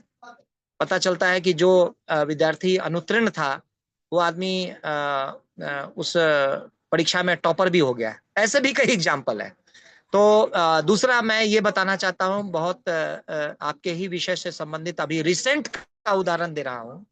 अभी एक लड़की ने जो आईएएस टॉप किया है, आईएएस इस बार के एग्जाम में जो आईएएस टॉपर रही है सम दुबे, तो उसके बारे में जो अभी रिपोर्ट जो निकल के सामने आ रही है वो ये है कि विभाग में जो ज्यूरी कमेटी बनी थी, जो इंटरव्यू बोर्ड था, इंटरव्यू बोर्ड में सारे के सारे सवर्ण थे। कोई भी जो है दलित नहीं था, कोई भी माइनॉरिटी नहीं था। और इसके कारण क्या हुआ कि जिनका लिखित में नंबर कम था उनको इंटरव्यू वाले में मैक्सिमम मार्क 200 से ऊपर दे करके उनको आगे बढ़ा दिया गया। यानी मान लीजिए सपोज दैट, उदाहरण के तौर पे पॉलिटिकल साइंस है, तो पॉलिटिकल साइंस विषय में जो टॉपर रही है, मैं उसका बात बता रहा हूं। उदाहरण के तौर पे अगर उनको लिखित परीक्षा में 52 अंक मिले और SC ST OBC का जो विद्यार्थी था उसको 85 नंबर था, तो वहां पर टॉपर से ज्यादा मार्क्स था SC ST OBC वाले का, लेकिन उसको पीछे कर दिया गया। कैसे? तो इंटरव्यू में जो है उसको 200 से ऊपर नंबर दे करके उसको आगे बढ़ा दिया गया और उसको टॉपर बना दिया गया। ऐसा क्यों हुआ? कि इंटरव्यू बोर्ड में आपका कोई प्रतिनिधित्व ही नहीं था। तो वास्तव में अगर आरक्षण होना चाहिए तो A to Z स्तर पे होना चाहिए। जब तक बोर्ड में वो आरक्षण की का जो है रूल्स रेगुलेशंस का पालन नहीं किया जाएगा, तब तक आपको न्याय कभी नहीं मिलेगा और आपके न्याय के आपका जो अधिकार है वो छीना ही जाता रहेगा। आरक्षण का आप झुनझुना लेकर के बजाते रहिए, क्योंकि सरकारी विभागों में अगर उसको पालन ही नहीं किया जाएगा, नियुक्ति की प्रक्रिया ही नहीं होगी, सारा चीज जो है सरकारी सेक्टर का प्राइवेट सेक्टर को दे दिया जाएगा, कॉन्ट्रैक्ट बेस्ड नियुक्तियां होगी, तो आरक्षण लागू किस पर होगा? प्राइवेट सेक्टर में तो आरक्षण लागू नहीं है। तो बात ये घूम फिर करके जो आता है, इसके लिए चौकस रहने की भी आवश्यकता है और फाइट करने की आवश्यकता है।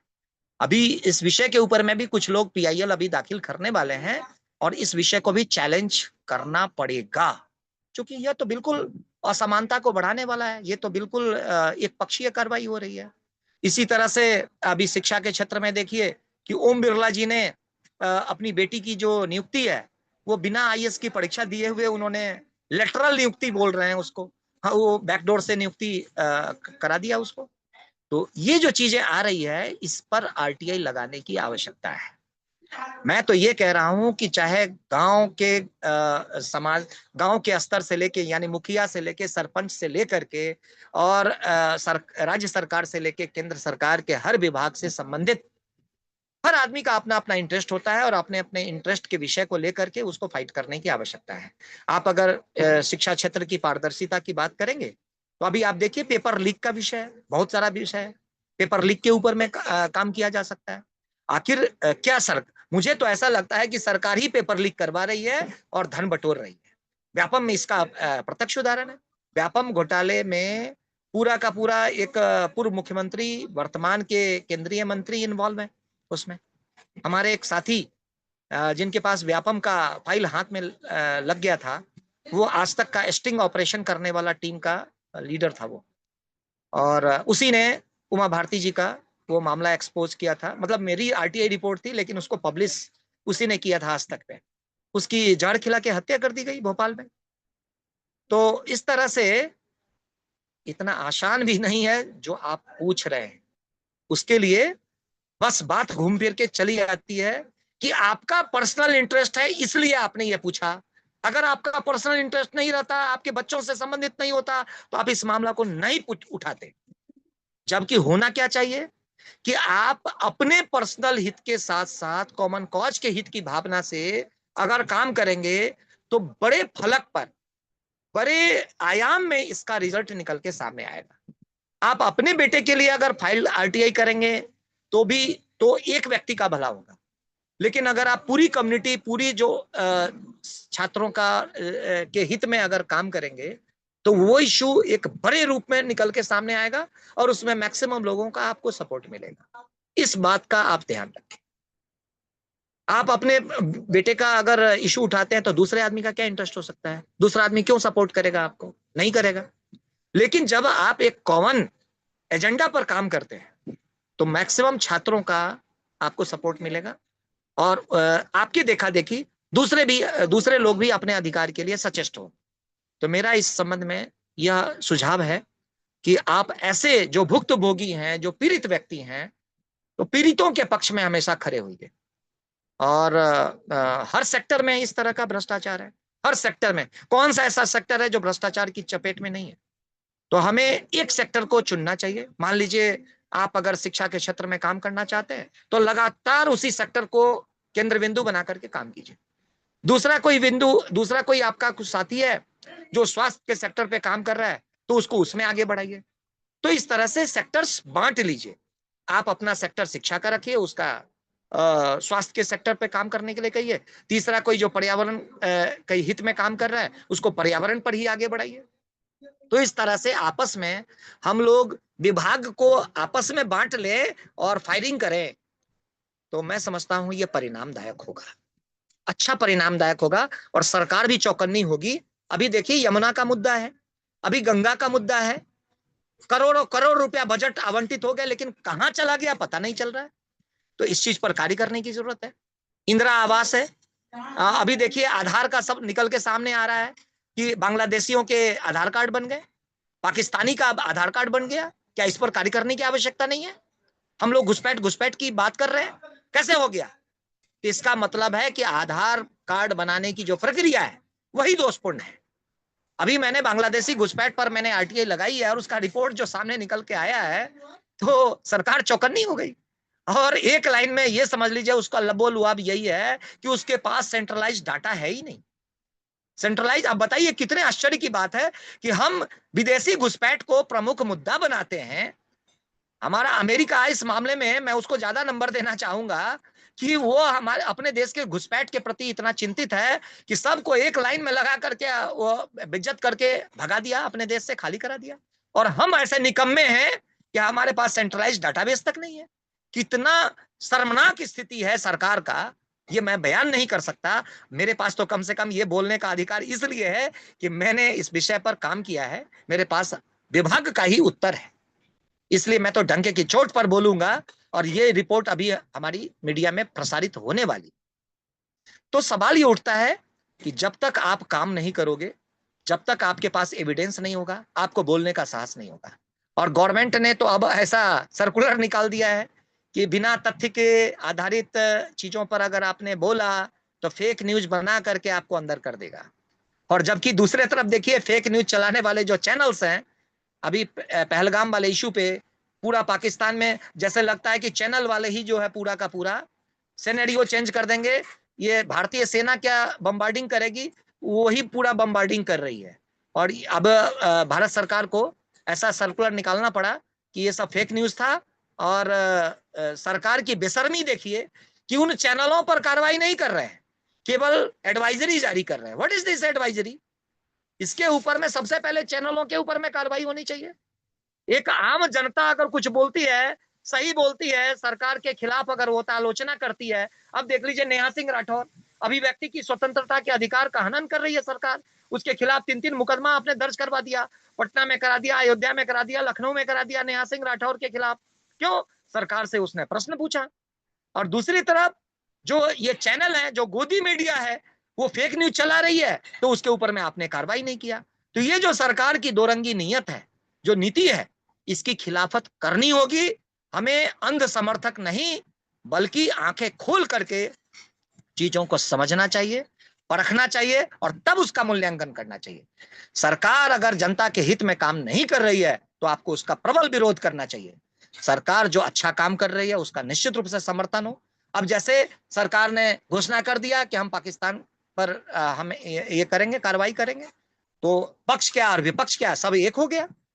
हर विपक्ष ने कहा कि नहीं, हम सरकार के साथ हैं, मैं भी सरकार के साथ हूं। कौन होगा ऐसा जो सरकार के साथ नहीं होगा, जो अपनी मातृभाषा, अपनी मातृभूमि से प्रेम नहीं करेगा, अपने देश से प्रेम नहीं करेगा? लेकिन वो क्या रहे इंटरनली, ये भी तो हमें जानना और समझना पड़ेगा। ये पूरा क्या इंटेलिजेंस फेल्योर का मामला नहीं है, लेकिन हम इस पर आरटीआई फाइल नहीं कर सकते, इसलिए कि इंटेलिजेंस एजेंसियों को आरटीआई एक्ट के दायरे से बाहर रखा गया है। तो बहुत सारे ऐसे चीज हैं जो धीरे धीरे आप काम करेंगे तो अनुभव मिलेगा, उसमें परेशानियां भी आएंगी, लेकिन उन परेशानियों को से हमें निकल के समाज के बेहतरी के लिए हमें लगातार सक्रिय रहने की आवश्यकता है। जी, और नेक्स्ट क्वेश्चन। सर ये मेरा पर्सनल मुद्दा नहीं था, ये मैंने कई बार सवाल उठाया इन चीजों पर, और जो पेपर लीक हुए हैं उन पे भी सवाल उठाया, मगर मैं सिर्फ सोशल मीडिया से रिलेटेड हूँ। और दूसरा जो आपने शायद देखा होगा कि 2014 के बाद इतने ये गेम चल रहे हैं, जो कि पहले जो जुआ होता है जुए की तरह बहुत बढ़िया तरह से उनका खूब प्रचार प्रसार हो रहा है। हर मोबाइल में एक जुआ फेल दिया गया है, तो उसके बारे में भी मैंने काफी आवाज उठाई है अपने सोशल मीडिया के थ्रू। मगर आईटीआई के बारे में मुझे नॉलेज नहीं थी, अब आपने बताया है तो शायद आपकी हेल्प लूंगा मैं। अब देखिए, मैं एक चीज कहना चाहता हूँ इस संदर्भ में कि जानकारी किसको नहीं है कि समाज में क्या वैध हो रहा है और अवैध हो रहा है। लेकिन कोई भी आदमी पूरे देश की ठेकेदारी नहीं ले सकता, और यह केवल एक आदमी की ठेकेदारी का विषय भी नहीं है। तो मैं इस संबंध में इतना ही कहना चाहता हूँ, हमारे राजनीतिक गुरु गोविंदाचार्य जी कहते हैं कि जो जहां है वहीं से आवाज उठाए। जो जिस सेक्टर में काम कर रहा है उसी सेक्टर से रिलेटेड विषय पर केंद्रित करके इस आंदोलन को आवाज दे सकता है ना। तो जरूरत है इस संबंध में संपर्क, समन्वय, संवाद, सहयोग और सहकार की। अगर हम यूनाइट होकर के काम करेंगे, अगर हम मार्गदर्शन लेके काम करेंगे, संपर्क लेके काम करेंगे, सलाह लेके काम करेंगे, समन्वय करके काम करेंगे, तो निश्चित रूप से हम अपने एम्स को पूरा कर पाएंगे, हम अपने ऑब्जेक्टिव को पूरा कर पाएंगे, हम अपने टारगेट को अचीव कर पाएंगे। तो हमें इसमें, हमारा तो एक ही है कहना कि जब बेईमान एक हो सकते हैं तो ईमानदार एक क्यों नहीं हो सकते। तो इसी प्रक्रिया पर हम लगे हुए हैं इस भ्रष्टाचार की आंधी में, जहां ऐसे बड़े बड़े दिग्गज और डायनासोर लोग हैं, वहीं पर हमारे जैसा भी एक छोटा सा टिमटिमाता हुआ दिया है जो इन आंधियों का सामना कर रहा है। अभी तक तो ये चिराग बुझा नहीं है, फड़फड़ा रहा है। देखते हैं ये चिराग कब तक दीप्तिमान रहता है, कब तक ये प्रज्वलित रहता है, कब बुझ जाए मैं ये तो नहीं जानता। लेकिन हाँ, हम भी जिद्दी और जुनूनी आदमी हैं। मैं ये चाहता हूं कि जो हमारी अपनी शक्ति है, सुविधा है, साधन है, लिमिटेशन है, अ, इसको ध्यान में रखते हुए हम अपने अनुभव से जो दूसरों को मैक्सिमम यूटिलाइज कर सकते हैं समाज हित में, देश हित में, वो निश्चित रूप से हम करेंगे। लेकिन हाँ, जब तक आप एक दूसरे के, आप ये जैसे हमारा ये जूम सेशन है, तो इसके माध्यम से आप मेरे को जान पाए, हम आपको जान पाए, तो जरूरत है इस बात में कि हम लोग 100 ग्रुप से जुड़े हुए हैं, लेकिन पता चलता है कि मैक्सिमम जो है फालतू के मैसेजेस, फालतू के पोस्ट, जिससे कोई लेना देना नहीं है, भगवान के तस्वीर भेजते रहेंगे, अपना कोई भी घटना का 20-20 फोटोग्राफ, 50-50 फोटोग्राफ डालते रहेंगे। ये नॉनसेंस नहीं तो और क्या है। हम अपने कोई भी कृत्य से दूसरे को कितना बाधित कर रहे हैं, दूसरे का इंटरनेट का वो जो सीमा है वो क्रॉस होता है, अननेसेसरी पोस्ट आ जाने से कितनी परेशानियां बढ़ती है, ये हम लोग ध्यान नहीं देते। इसमें जो काम का इंफॉर्मेशन होता है वो बाधित होता है, उसको लोग देख नहीं पाते। तो ऐसा मूर्खता हम लोग करते रहते हैं। ऐसे मूर्खों को अपने साथ जोड़ने के बजाय उनको हटा देना ही श्रेयस्कर है, और इसमें स्ट्रांग होने की आवश्यकता है। इसमें बिल्कुल स्ट्रिक्टली आप जो भी ग्रुप बनाए, हम सभी लोगों से निवेदन करेंगे, जितने भी लोग अभी हमारे सेशन में जुड़े हुए हैं, तो उन सबों से मेरा निवेदन है कि अपने अपने सानिध्य में, अपने अपने मार्गदर्शन में आप एडमिन रहिए, और एक व्हाट्सएप ग्रुप बनाइए आरटीआई का। उसमें केवल और केवल उसमें जो डिस्क्रिप्शन है उसमें बिल्कुल मेंशन कर दीजिए कि केवल और केवल आरटीआई से रिलेटेड पोस्ट होना चाहिए। चाहे वो जानकारी हो, जानकारी लेना चाहते हैं तो भी, जानकारी देना चाहते हैं तो भी, अपना अनुभव शेयर करना चाहते हैं तो भी, अपनी जिज्ञासा, अपना प्रश्न, वो केवल रहेगा। तो मैं समझता हूं तब हमारा ग्रुप जो है सार्थक, इसमें परिणामकारी होगा। जो भी जिज्ञासु लोग हैं वो उनको जोड़िए, जोड़ने से पहले उनसे बातचीत जरूर कर लीजिए कि इस पर्पज से जोड़ा जा रहा है और इसमें अननेसेसरी पोस्ट मान्य नहीं होगा, अन्यथा आपको निकाल दिया जाएगा। तो जब तक इस नियम का पालन करेंगे, मैं समझता हूं बहुत तेजी से लोग जुड़ेंगे आपके साथ, क्योंकि आप उसमें कुछ दे रहे हैं उनको। तो और इस तरह से हम एक और एक दो नहीं, एक और एक 11 के फार्मूले पे हम लोग काम करेंगे। और मुझे आशा ही नहीं, विश्वास है कि इसमें इसका परिणाम जो है वो सुखद होगा। Next question.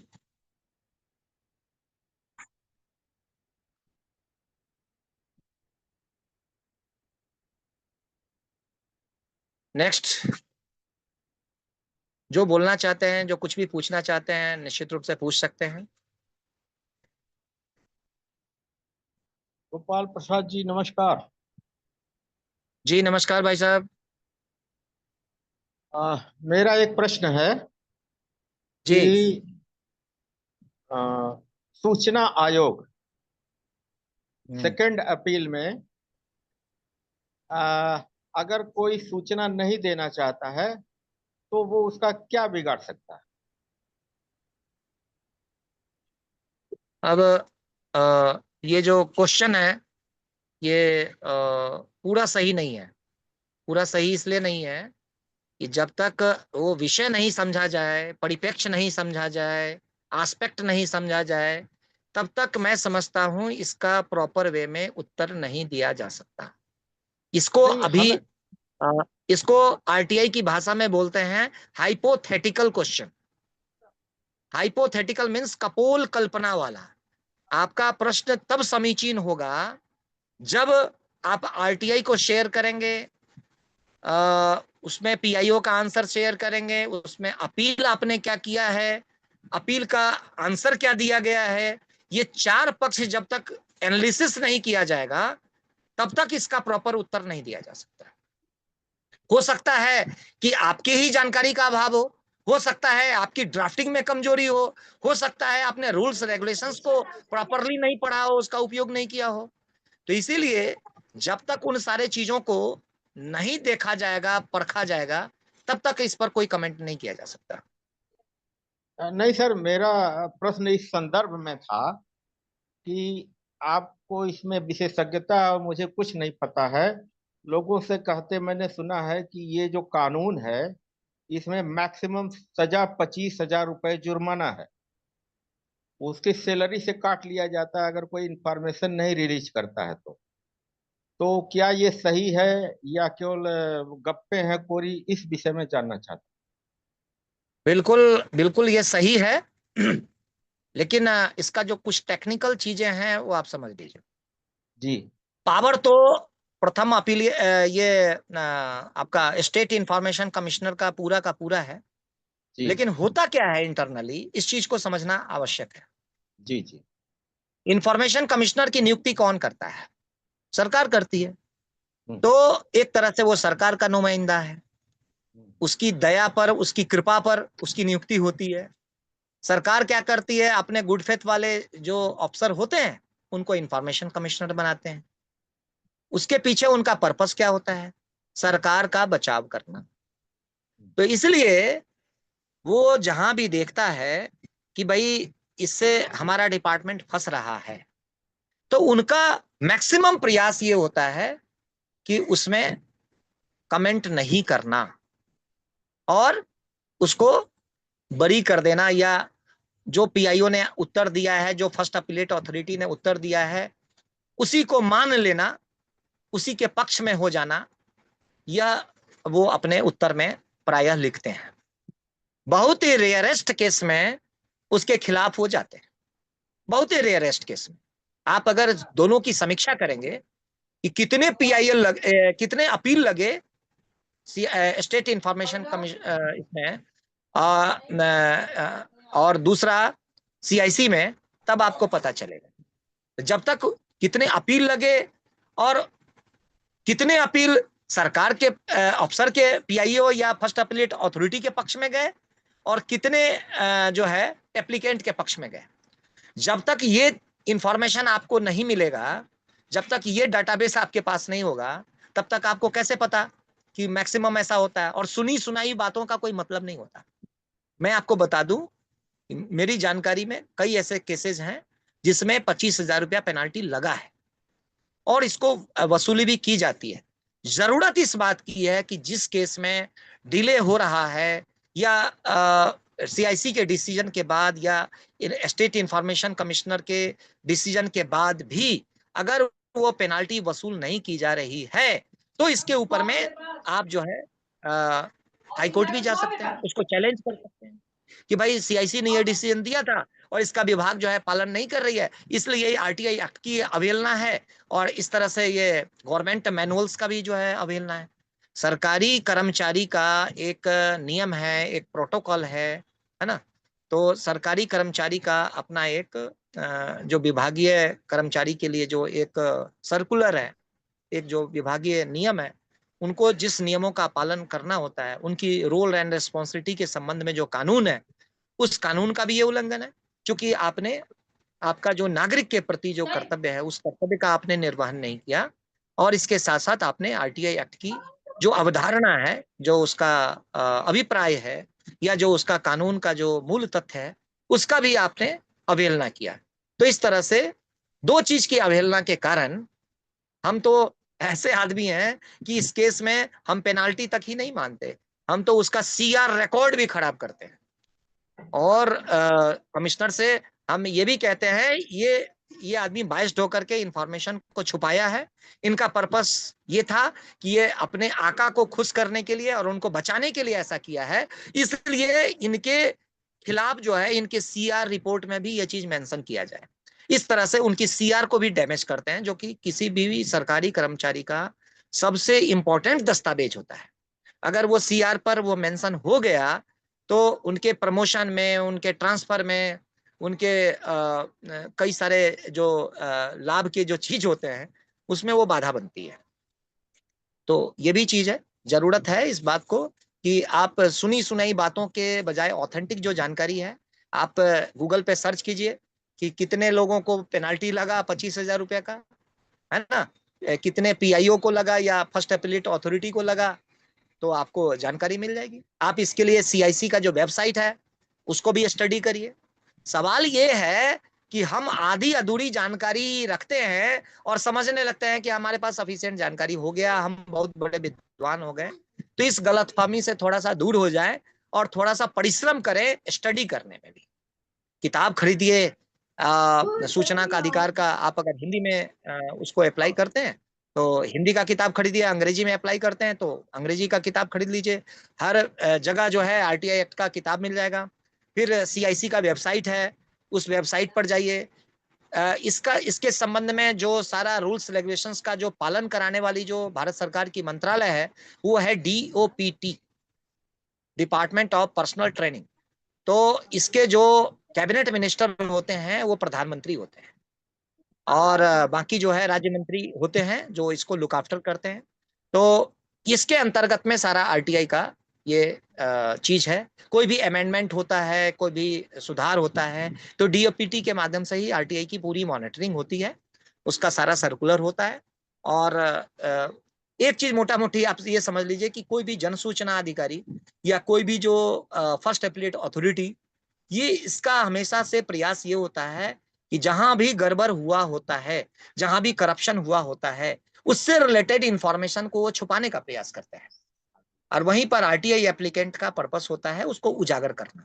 तो यह एक कोल्ड वॉर के समान होता है। तो इस कोल्ड वॉर में आपको थोड़ा सा गंभीरता का परिचय देना होगा, बहुत कूल स्वभाव में आपको अपनी बात रखनी होगी, टू दी पॉइंट बात रखनी होगी, संदर्भ के अनुसार रेफरेंस देना पड़ेगा, हवाई उत्तर नहीं देना है, रूल्स के अकॉर्डिंग आपको काउंटर करना है। उसमें इसके साथ ही आरटीआई से रिलेटेड जो हाई कोर्ट के डिसीजंस हैं, सुप्रीम कोर्ट के डिसीजंस हैं, सीआईसी के डिसीजंस हैं, इसकी भी जानकारी आपको रखनी चाहिए। जब तक वो नहीं होगा तब आपका ज्ञान ही विस्तृत नहीं होगा, और ज्ञान जब तक विस्तृत नहीं होगा तब तक आप डिपेंडेबल रहेंगे दूसरे के ऊपर में। कई लोग एडवोकेट का सहारा लेते हैं आरटीआई का उत्तर देने के लिए या अपील में। मैं समझता हूं कि इस देश का 50% से ज्यादा जो एडवोकेट है वो आरटीआई एक्ट को प्रॉपरली न जानता है, न उसका उपयोग करना उन्होंने सही से सीखा है। मैंने तो ये देखा है कि मैं चुनाव भी लड़ा तो मैंने देखा कि मैंने तो आज तक अपना एप्लीकेशन अपना ही भरा, मैं कभी डिपेंडेबल नहीं रहा एडवोकेट के ऊपर में। और कई लोग जो एडवोकेट के हेल्प लेकर के अपना एप्लीकेशन लिखवाए, उनका रिजेक्ट हो गया। तो इसीलिए कभी ये ना सोचे कि ये वकील है तो यही सर्वज्ञ है और इसके द्वारा हम ये काम करवा लें, बिल्कुल नहीं। अपनी योग्यता और क्षमता को बढ़ाएं, उसके लिए थोड़ा सा अध्ययन तो करना ही पड़ेगा।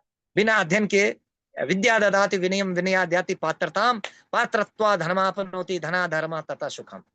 धर्म की रक्षा के लिए आपको तो अचूक हथियार आरटीआई एक्ट के रूप में अभी मिला हुआ है, सरकार ने दिया हुआ है। तो उस अचूक अस्त्र का आपको इस्तेमाल करना चाहिए। और धर्म की रक्षा के लिए, धर्म क्या है? धारयति धर्म। तो धर्म यह है, हमारा जो कर्तव्य है। अगर एक शिक्षक का धर्म है बच्चों को पढ़ाना, एक जो है सरकारी कर्मचारी का कर्तव्य क्या है कि अपने विभाग से संबंधित सारा जो है काम करना, सही तरीके से करना, विभागीय नियम के अनुसार से करना। तो अगर वो अपने कर्तव्य में च्युत होता है, इसका मतलब वो अधर्मी, वो धर्म के अनुसार से आचरण नहीं करना है, वो उसकी नैतिकता खत्म हो रही है। तो वहीं पर हम उनको अपने इस आरटीआई के माध्यम से उसको अपने कर्तव्य का एहसास कराते हैं। उसको हम बताते हैं कि तुम गलत कहां पर हो, तुम धर्म के अनुसार से आचरण नहीं कर रहे हो, इसलिए तुमको सजा मिलनी ही चाहिए। तो इस तरह से आरटीआई एक्ट वास्तव में धर्म की रक्षा भी सिखाता है। धर्म का मतलब राम और रहीम का पूजा करना मात्र नहीं। धर्म का मतलब है कि आप अपने कर्तव्य का कितना निर्वहन कर रहे हैं, किस रूप में कर रहे हैं, यही वास्तव में धर्म है। धारयति धर्म कहा गया है। तो इसलिए हम तो इसको अलग रूप में देखते हैं। एक आपने जयप्रकाश नारायण जी का नाम सुना होगा, और उनका जो आंदोलन था उसका नाम था संपूर्ण क्रांति। मेरे जैसा व्यक्ति जो है संपूर्ण क्रांति से काफी प्रभावित हुआ। मैंने जयप्रकाश को जो थोड़ा बहुत पढ़ा, मैंने असहयोग आंदोलन को के बारे में सुना, मैं गांधी जी के का जो चीज सब पढ़ा, तो मुझे लगा कि जो है वास्तव में आरटीआई एक्ट के रूप में संपूर्ण क्रांति जो है आ गई है। संपूर्ण क्रांति जयप्रकाश नारायण जी के बाद खत्म हो गया ऐसा नहीं। मेरा अपना मानना है कि आरटीआई ही वर्तमान का संपूर्ण क्रांति है, क्योंकि आरटीआई एक्ट सब जगह लागू होता है। केंद्र सरकार के सारे विभागों में लागू होता है, और राज्य सरकार के सारे विभागों में लागू होता है, और नागरिक निकाय में भी लागू होता है। जहां भी म्यूनिसिपैलिटी है, चाहे नगर निगम है, चाहे ग्रामीण स्तर पर जो भी संस्थाएं हैं, तो उसमें लागू होता है। तो सब जगह तो लागू ही हुआ। तो जब सब जगह लागू हुआ और सब जगह भ्रष्टाचार है, तो जब तक भ्रष्टाचार के खिलाफ आप खड़े नहीं होंगे, शासन और प्रशासन चलता किसके लिए है? लोकतंत्र में जनता मालिक होती है। जनता को पूरा अधिकार कि वो शासन और प्रशासन से पूछे, इसलिए कि आपके ही टैक्स के पैसे से उसका तनख्वाह मिलता है, इसलिए आपका यह पूरा अधिकार है। लोकतंत्र तभी जीवित रह सकता है, लोकतंत्र की आत्मा तभी मजबूत हो सकती है, जबकि नागरिक को अपने अधिकार के साथ साथ अपने कर्तव्य का भी आभास हो। सबसे पहले उसका भी आचरण सही होना चाहिए। आप केवल अपने मतलब के वास्ते अगर कोई चीज के ऊपर में काम करते हैं तो उसको फाइटर, रियल फाइटर नहीं माना जा सकता। वहां पर मेरा यह कहना है, you are a RTI applicant only. अगर आप एक्टिविस्ट हैं तो एक्टिविस्ट की परिभाषा है कि आप कॉमन कॉज के लिए लगातार फाइट कर रहे हो, वही आदमी आरटीआई एक्टिविस्ट हो सकता है। यही बेसिक डिफरेंस है। लोग ये सोचते हैं कि हाँ 2-4 आरटीआई इसने फाइल कर लिया तो आरटीआई एक्टिविस्ट हो गया, ऐसा नहीं।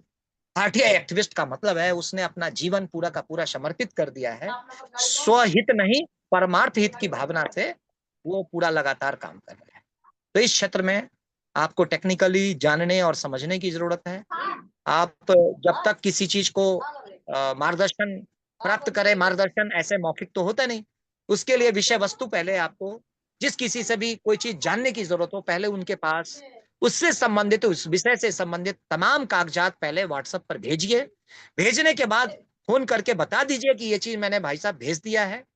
केवल किसी भी आदमी को जो थोड़ी बहुत जानकारी रखता है उसके पास एक ही विषय और एक ही काम तो होता नहीं है। वो अपनी सुविधा के अनुसार से उसको देखेगा, समझेगा, फिर अपनी प्रतिक्रिया व्यक्त कर सकता है। इसलिए मेरा सबों से आग्रह यह है कि पहले आप जिस विषय पर भी जानकारी मुझसे मार्गदर्शन चाहते हो, तो पहले उस विषय से संबंधित A to Z कागजात आप हमें व्हाट्सएप कर दें, आप हमें ईमेल कर दें। तो हमारा व्हाट्सएप नंबर है 9910341785, 7678261884। ये दोनों हमारा कॉलिंग का भी नंबर है और व्हाट्सएप नंबर भी है। इसके साथ ही हमारा ईमेल आईडी है GOPALRTI न्यूमेरिक में 7@gmail.com। तो इस तरह से आप मुझे ईमेल भी कर सकते हैं उस सारे डॉक्यूमेंट्स को अटैच करके। उसके बाद फोन करके अवश्य बता दें कि ये चीज मैंने इस विषय से संबंधित ये चीज मैंने किया था, इसका ये सारा इनपुट्स है, ये सारे डॉक्यूमेंट्स हैं, इसको आप देख लीजिए।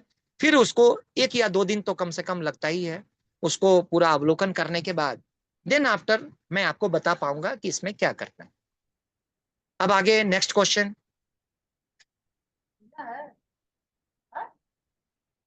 पानी की बात कर, पानी पीना है।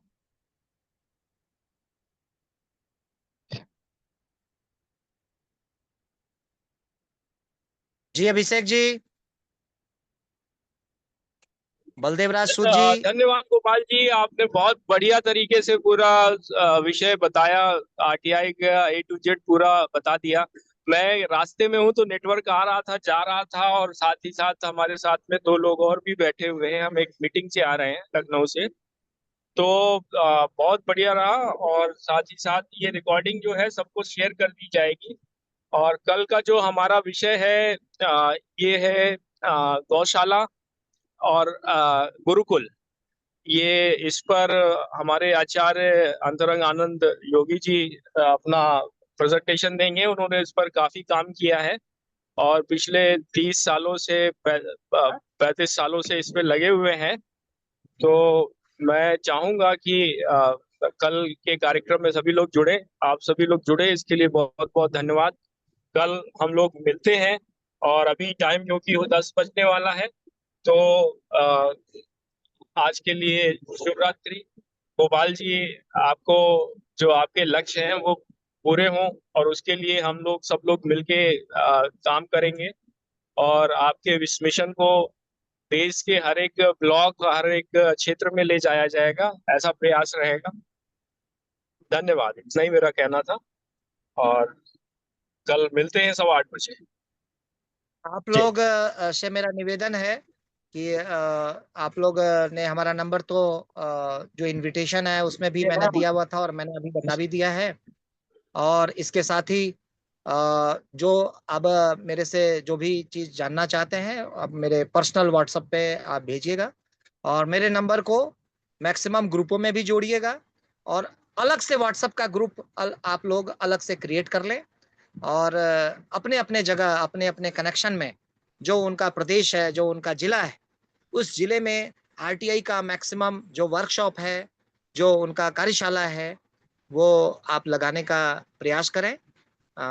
तो मैं समझता हूँ ये हमारे लिए आपके तरफ से एक गिफ्ट होगा, क्योंकि हम तो जनता की जागरूकता को ही सबसे बड़ा विषय मानते हैं। आप सभी लोगों का आभार, धन्यवाद। और इसी तरह से जुड़े रहें, जोड़ते रहिए। जुड़ना और जोड़ना ही हमारे जीवन का लक्ष्य है। हम किसी भी चीज में सफलता तब तक अर्जित नहीं कर सकते जब तक दिली जुड़ाव हमारा ना हो। जब तक हम कॉमन कॉज की भावना से, हम परमार्थ हित की भावना से जोड़ेंगे नहीं, जुड़ेंगे नहीं, तब तक हमारा लक्ष्य पूरा नहीं हो सकता। पुनः आभार और धन्यवाद।